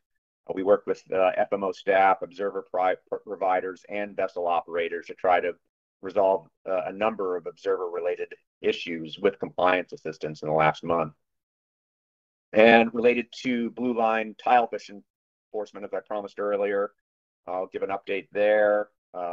Last week, 2 enforcement officers completed investigations of JEA case referrals involving recreational fishing vessels fishing for tile fish without a permit.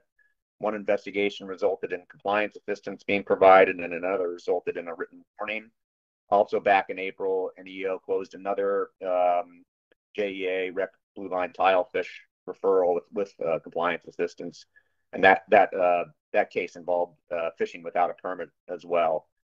And last, I'll mention a couple personnel changes in the Northeast Division. Our D2 senior enforcement officer covered the Mid-Atlantic, moved on to take a position with the Southeast Division of OLE. Our D2 enforcement officer, Matt Masso, is in the current acting D2 senior enforcement officer position till that position is backfilled.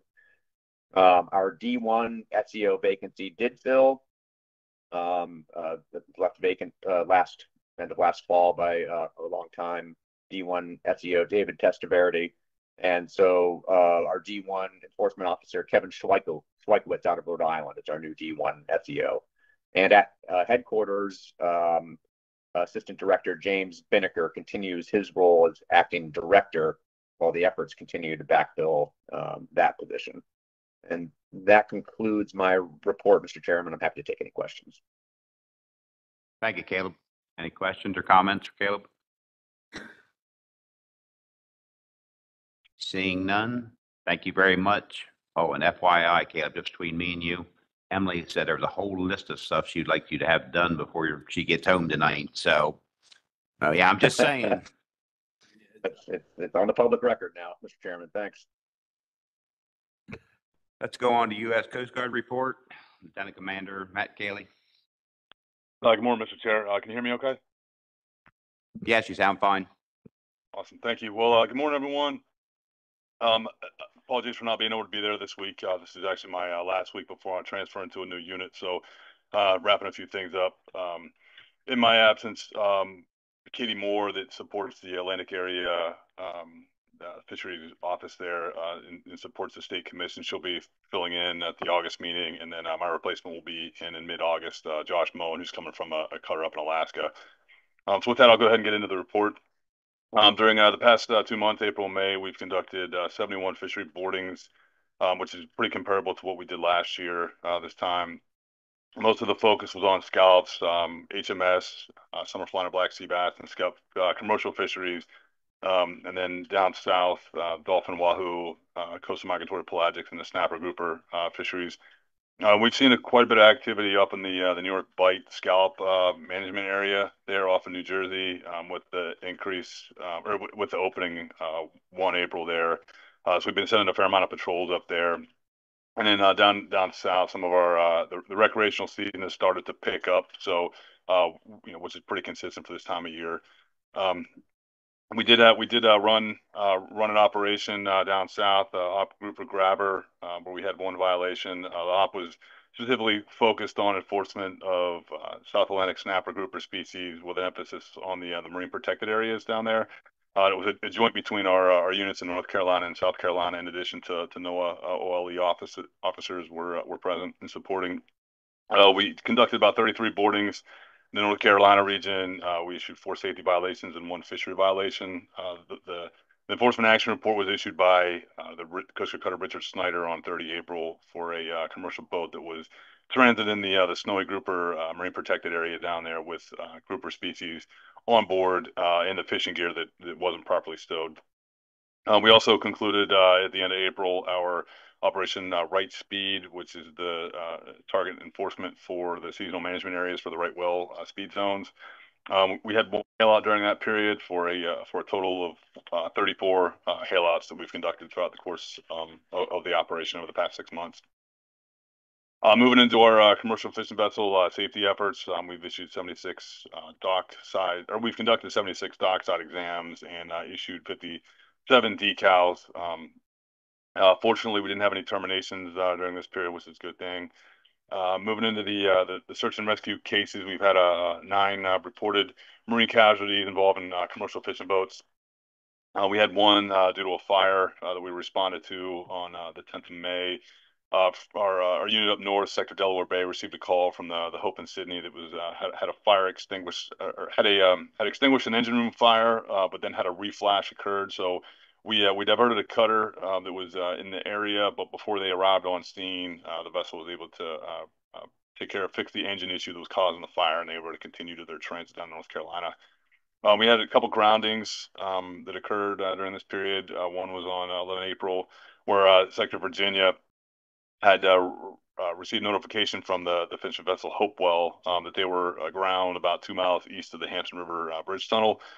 Station Portsmouth launched, got on scene and confirmed that they didn't have any injuries and that the vessel wasn't taken on water.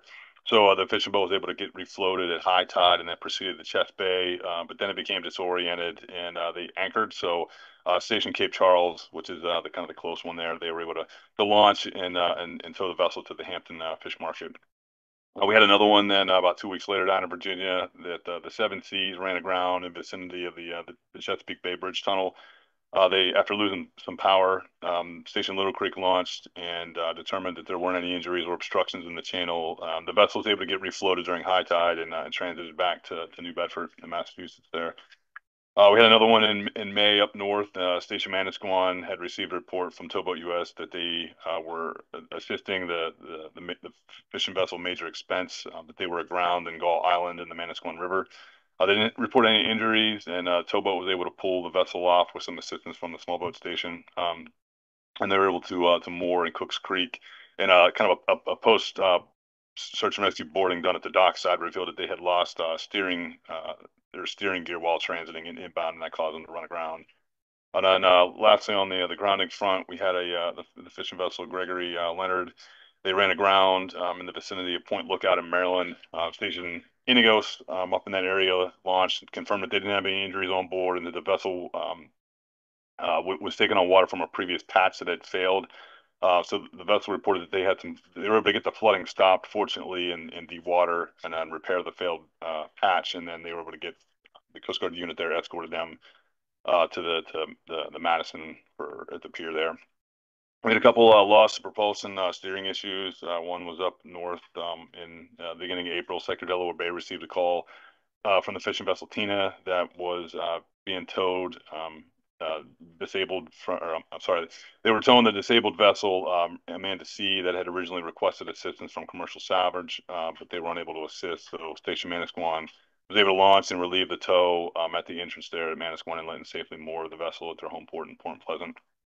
Delaware Bay received another a call about a week later, the 19th of April, from the fishing vessel Dream Warrior, reporting that they were unable to get their autopilot disengaged and lost steering.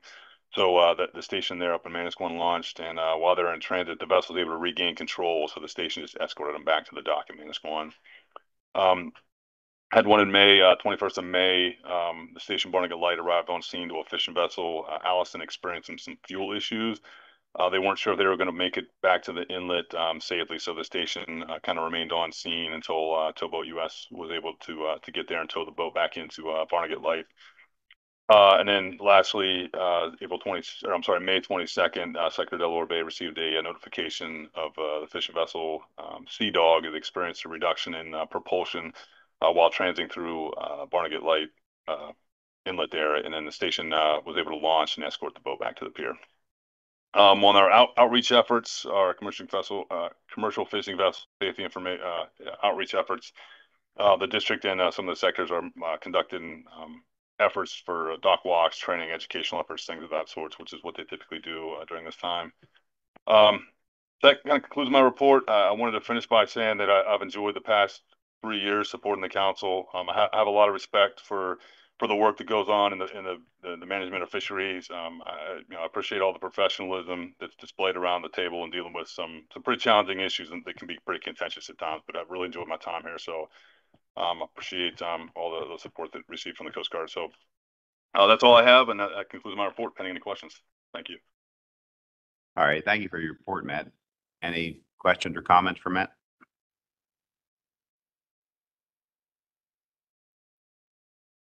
Seeing none, thank you, Matt. Thank you for your service, and thank you for being part of this council, and good luck with all your future endeavors. And hopefully, we'll run into you on land and not out at sea somewhere. So, but good luck with everything. Thank you. Thanks, Mr. Chair. Appreciate it.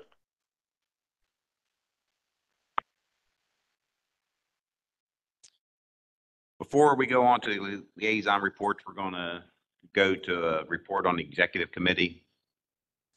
We held a closed session on Tuesday to go over the advisory panels. I'd like to thank Mary and all the committee chairs for all the hard work they did in setting everything up and getting everything done for them. We do have one motion that came out of the executive committee. I'll read it into the minutes. Move to recommend that council approve a policy regarding the Mid-Atlantic Fishing Management Council Advisory Panel appointments process.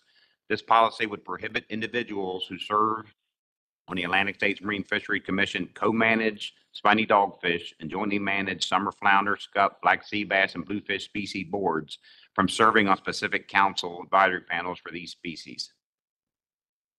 Does anybody have any questions or comments about the motion?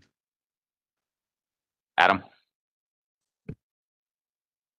During that meeting, we had discussion about the merits of applying this on a wider scale, not just to ASMFC jointly managed species, but also to New England Council jointly managed species.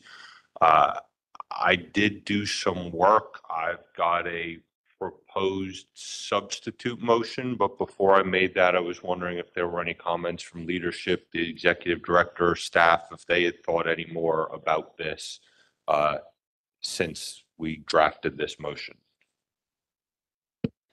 Chris?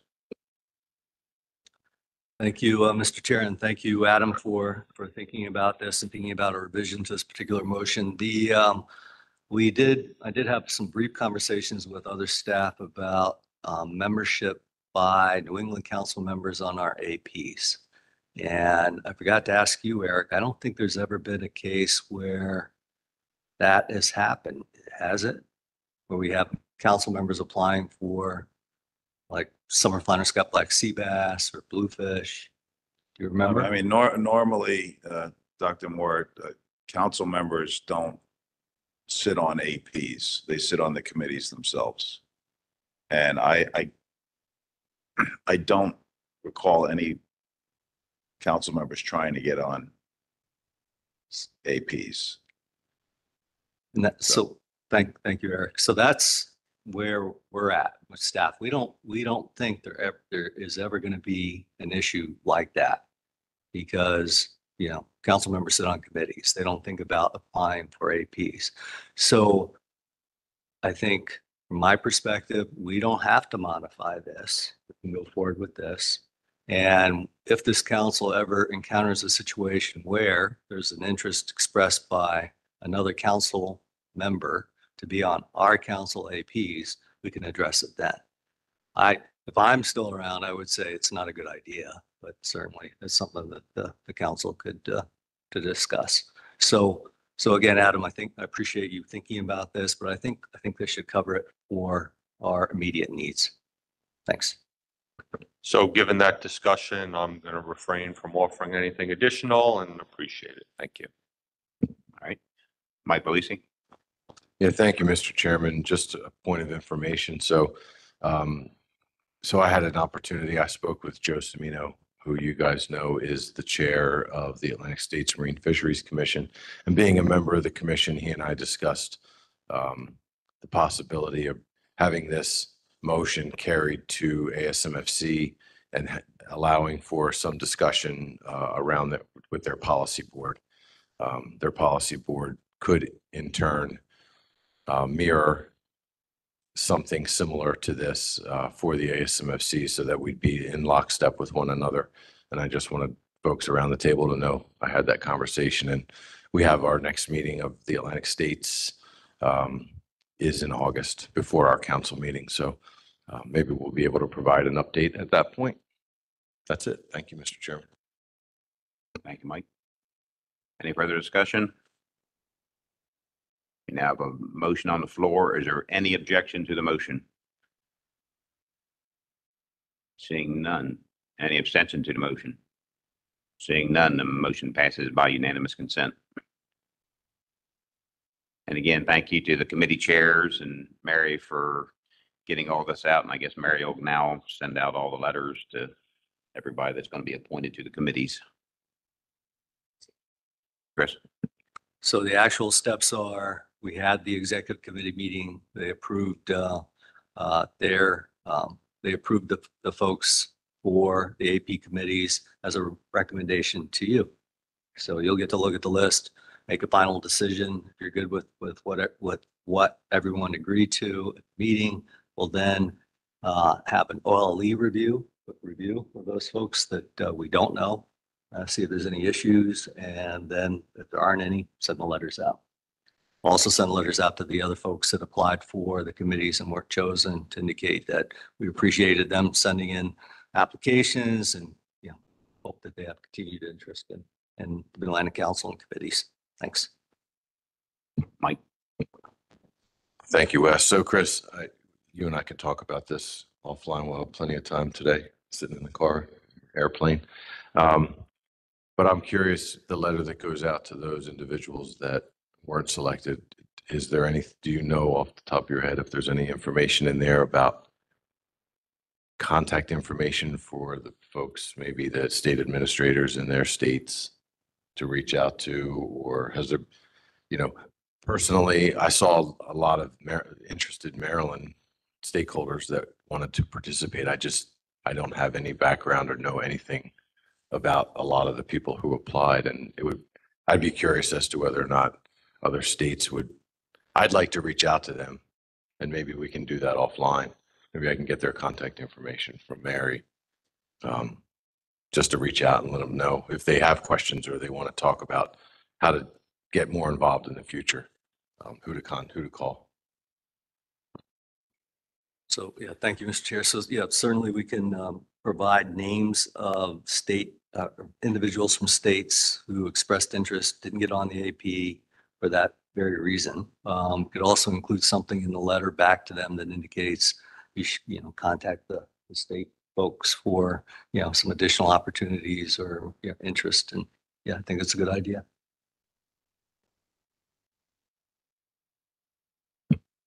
All right. Maureen? Thank you. Chris, I would also like to be able to contact the people from New York who did not make it on any of the APs, because we're trying to encourage participation, and if they get disappointed, they should be acknowledged. Thanks. Yeah, we'll do that for all the states. Sure. Scott? Just a quick question. I agree with those comments. Will applicants that applied for multiple APs and only selected to one or two get different letters? I can't remember how we handled that in the past. I think it's only going to be one letter, right? Like you applied for these three, but you only got, selected for two. Yeah, thank you. The reason I bring that up is because the person that gets selected for an AP might not necessarily need the contact info from the state representatives.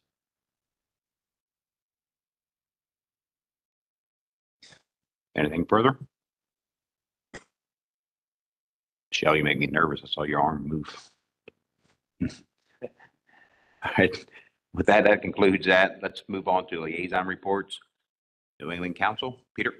Thank you, Mr. Chairman. For all those who are curious, Mary did make it to her son's graduation and sent an absolutely adorable photo of them. He's in a little cap and gown, so it's very neat. This is my liaison report from the April 16th through 18th New England Fisheries Management Council meeting that was held in Mystic, Connecticut. My first item is the Habitat Scallop Committee in regards to the northern edge. During its deliberations, the earlier deliberations, the committee and Habitat Committee had identified 4 concept areas within the northern edge. The council at this meeting took action to remove 2 of those areas, Area 1 and Area 3, and move them to the considered but rejected portion of the document, while leaving areas 2 and 4 in the document. There is a live link in my presentation. If anybody would like to see maps of what those concept areas look like, they are available.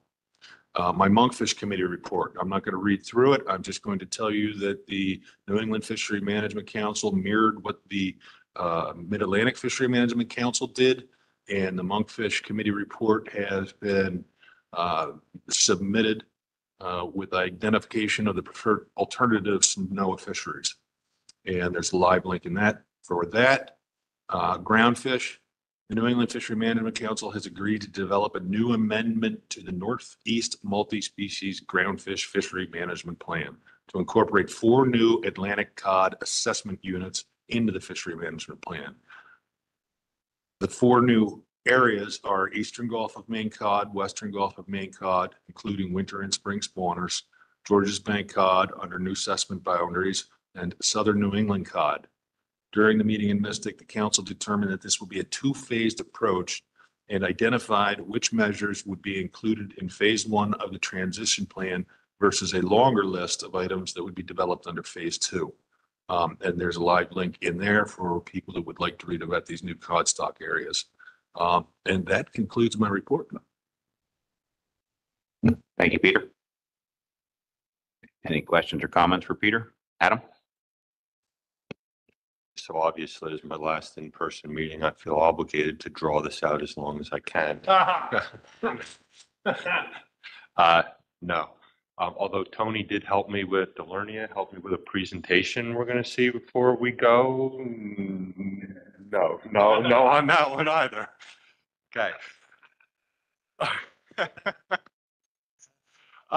So one of the items on the agenda was the New England Council's Risk Policy Working Group. I've looked through those documents, and my initial sense is that the New England's risk policy is significantly more, take the negative term and say complicated. On the other end, we could say comprehensive. Is there any comment on if that's an accurate description of it or not? I'm just curious where that's headed and how it might apply to consideration of other councils, potentially including this council, of revisiting their own with that work there.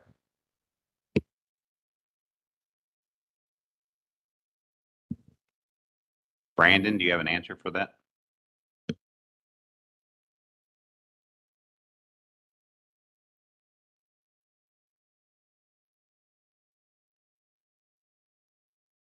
And you know what? If I walk out the door with a question nobody could answer, I'm going to take that as winning today too. All right, Chris. I can't let you go. So, and Eric can help me with this, because it's a New England action, but my understanding is they had a risk policy that really wasn't working for them. And they did an extensive review of all the risk policies that are in place for the other councils, right? Which is the smart thing to do. And started looking at which ones were working or not working and could work from the perspective of the New England Council. So I think it's still in play, right? So they still haven't reached, as far as I understand, Eric, they haven't reached the point where they say, this is going to be the risk policy for the New England Council. So I think we're still, waiting to see what they come up with. Certainly, from the perspective of what we could learn from that, once that's done, I would hope that our SSC would get involved in taking a look at it and providing recommendations to this council, see if there's any lessons learned and things that we could do different, certainly. But I'm not a big fan of, complicated, things. So, simple is best from my perspective, simple but elegant. So, we have from my perspective, we have a very good risk policy in place. But again, if they come up with something better, we'll take a look at it. Eric? Well, it's actually very comprehensive. So, and whether it's complicated or not, I mean, somebody gave me some advice not too long ago that said sometimes you got to make a mess to make a difference. And that's what we're doing right now. We're making a mess to make a difference. It is still a work in progress, but we are trying to get that done because our risk policy plays into a lot of other things that we want to do in the future. It is on our agenda for our June meeting, which is the last week of June. That, and also there's topics of interest might be, we're going to address our scoping comments for Herring Amendment 10. And we're also going to address the northern edge as well. But as far as the risk policy goes, we actually had a presentation from Mr. Muffley on what your risk policy is. And that was very helpful to us. But we're just put a lot of things out there and we're trying to refine how that is going to come out. And that committee is working pretty diligently on that. And they've had several meetings in the last few months to do that work, but it is not final yet. So you got an answer, Adam. So you're going to walk out the door without an answer. Whether it's a good answer or not, I don't know, but that's the answer. Anything else? Thank you, Peter. Let's go to South Atlantic Council. Tim? Thank you, Mr. Chair, and thank you for allowing me the opportunity to participate in your meeting this week. As y'all know, we've been conducting a series of macro port meetings to better identify some management needs under climate change for Spanish and king mackerel. The most recent of which was Tuesday night we held here, and thankfully we had some local guys show up and share their experience and knowledge with us. With their experiences in Spanish and king mackerel in this area. We'll continue to hold these meetings. I think we have South Carolina and Georgia coming up in July, and then Virginia, Maryland, and New Jersey we'll schedule for sometime in November, and we'll make those dates and places available to you. Similar to those macro port meetings, we're going to be conducting a series of what we're calling stakeholder engagement meetings. We've always had a little bit of a problem trying to address what I would say is a decline in confidence in management in the South Atlantic. We held a series of these meetings back in 2014, very informal kind of port meetings. It was just allow the fishermen to come in and have some one-on-one dialogue with the council members, and we found it very effective. So we think it's time to hold another series of those. So we're scheduling those now. So that's another thing that we'll keep you informed with. Fishery status, we continue to struggle with overfish status on quite a few of our key stocks: red snapper, black sea bass, gag grouper, scamp grouper, red porgy, all of which we are working through rebuilding plans. The Southeast Science Center has approved a couple of exempted fishing permits to allow us to fish and obtain some catch and discard data for red snapper. So hopefully that will help us gather some more data. It's quite difficult to gather data when you have a one-day season, but we'll continue to work through those. We have a couple new things we're working on that may be of interest to you guys. We are beginning to develop a for-hire limited entry amendment. We've kind of struggled with trying to keep our arms around the size of our for-hire fleet. It's really growing. In addition, we struggled with getting compliance with our mandatory for-hire reporting. So hopefully with this limited entry and your permit being on the line, then we'll get better compliance with our for-hire reporting. That's a very important component that we really need.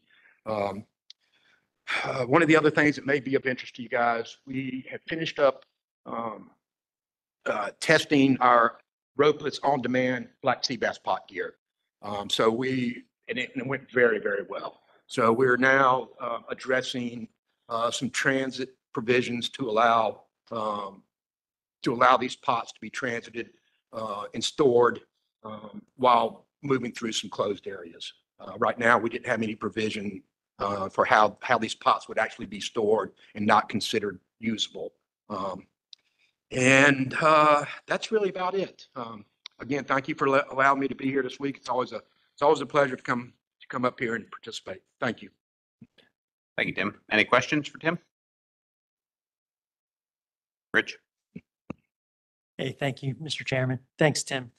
Could you talk a little bit about this for-hire limited entry? Is that in all of the states? Could you just describe that a little bit more? Thank you. Yeah, so we actually set a control date back in, I think, 2016 when it first came up.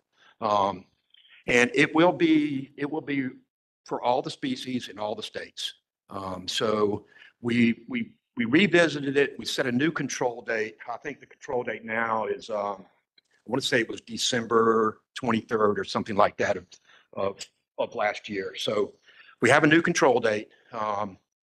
We're just now beginning the amendment. Our next meeting will be really the first time we're going to dig into it. But yeah, the idea here was to set a control date.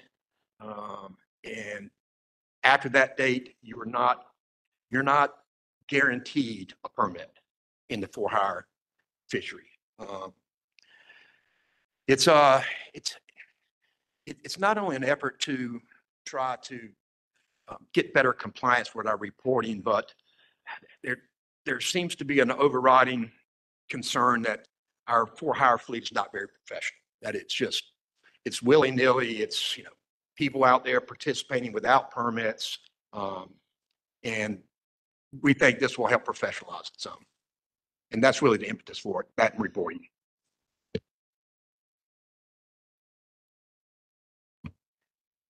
Anything further? Thank you very much, Tim. Let's move on to our final agenda item, new business and general public comment. Mike Louisi. Hey, thank you, Mr. Chairman. So I'll be very brief. I know we're all trying to get out of here. So I've been on the council since about 2010, 2011, and I've served with Adam for a long time on the commission and the council. And, for the past 7 or 8 years as chair, I tried my damnedest to get the guy to smile. And I always said to myself, I'm going to get Tim to smile and laugh a little bit before I can say my job here is done. And after that, the joke he just made with Tony, I finally saw the biggest smile over there. I don't know whether it's because it was funny or that he knows that he's done with the council for a little while, but that my job is done here. I feel like I've accomplished all that I've set myself out for. So thanks.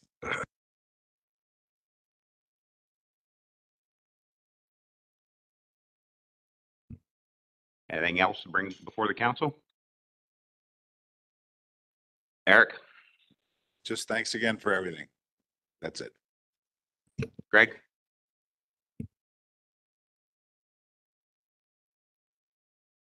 Thank you, Mr. Chair. I totally forgot to ask about something earlier, but the South Atlantic report reminded me. What's the status of the do not fish reports? That's the question.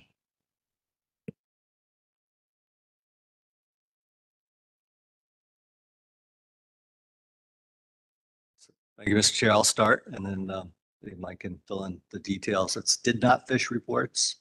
So we have had a number of conversations at this council. There's been conversations at the New England Council about the did not fish reports. If you look at the NRCC agenda, there's actually a discussion there about the did not fish reports. We received a draft white paper from Garfo. And I turned to Mike to ask him the status of the white paper because I can't remember. It is draft. It's not draft. So it's final. Anyway, I'm going to turn to him. But we did have the conversation there, and we're going to review that white paper and provide comments back to Garfo and figure out next steps. So, Mike. Yeah, thanks. So it was a final paper in response to the inquiry from the prior NRCC meeting, but recognizing that councils may have some questions and suggest some additional analysis and data that they would like to see. So that's where we left it at the end of the NRCC meeting. Is the task is for the councils to take a look at that report, and if there are any remaining questions or additional suggestions for data or analysis, then we'll get that by the end of August, and then we'll be able to, at the next NRCC meeting, answer those questions and respond to that. And that fits in nicely if the councils decide to make it a priority for 2025, then they'll have that information prior to making those final decisions. So, yeah, thank you, Mike. So if you want to see a copy of that report, you can find it. I think it's linked to the agenda that's in the briefing book. If it's not there, let me know and I'll send you a copy. Certainly the council will get a copy of it. Staff already has a copy and started looking at it to provide comments. We'll talk about it again at the August council meeting. So again, we'll see where it goes after that. Thanks. Well, thank you both. I'll follow up. I still believe strongly that there are some inconsistencies or some things that are not fully being realized regarding reporting, monitoring, and the permitting process. And I think this issue is central to all three of those. Thank you. James Fletcher.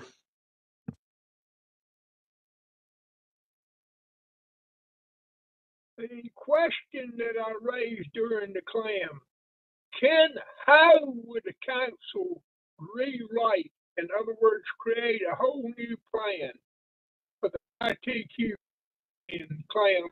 That's number one. And question number two, will the council ever address requiring recreational electronic reporting in the EEZ? Thank you for your time. James Fletcher, United National Fishermen's Association.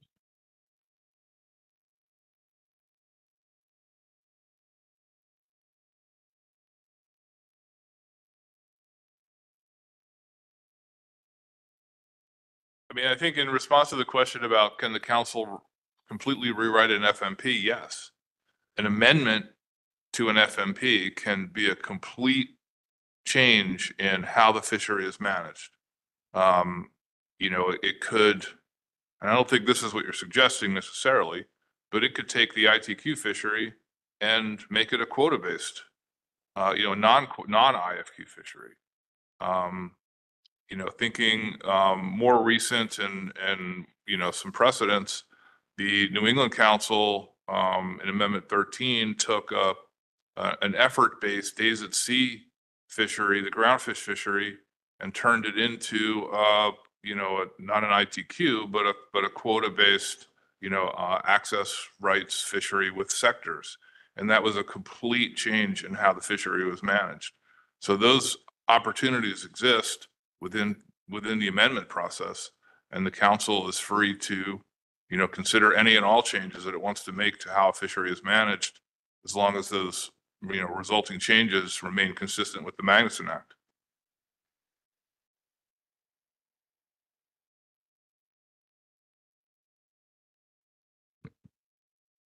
All right, seeing no more hands. Thank you all very much for a great meeting. See everyone in August in Philly.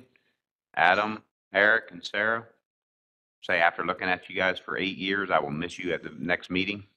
So we will still run. Well, we'll still see you, I guess. You just won't be sitting at the table when it first starts, probably. Yeah, I know. We'll save the seat for Eric. We'll keep it warm for you. It's like, yeah, Motel 6. We'll keep the light on for you.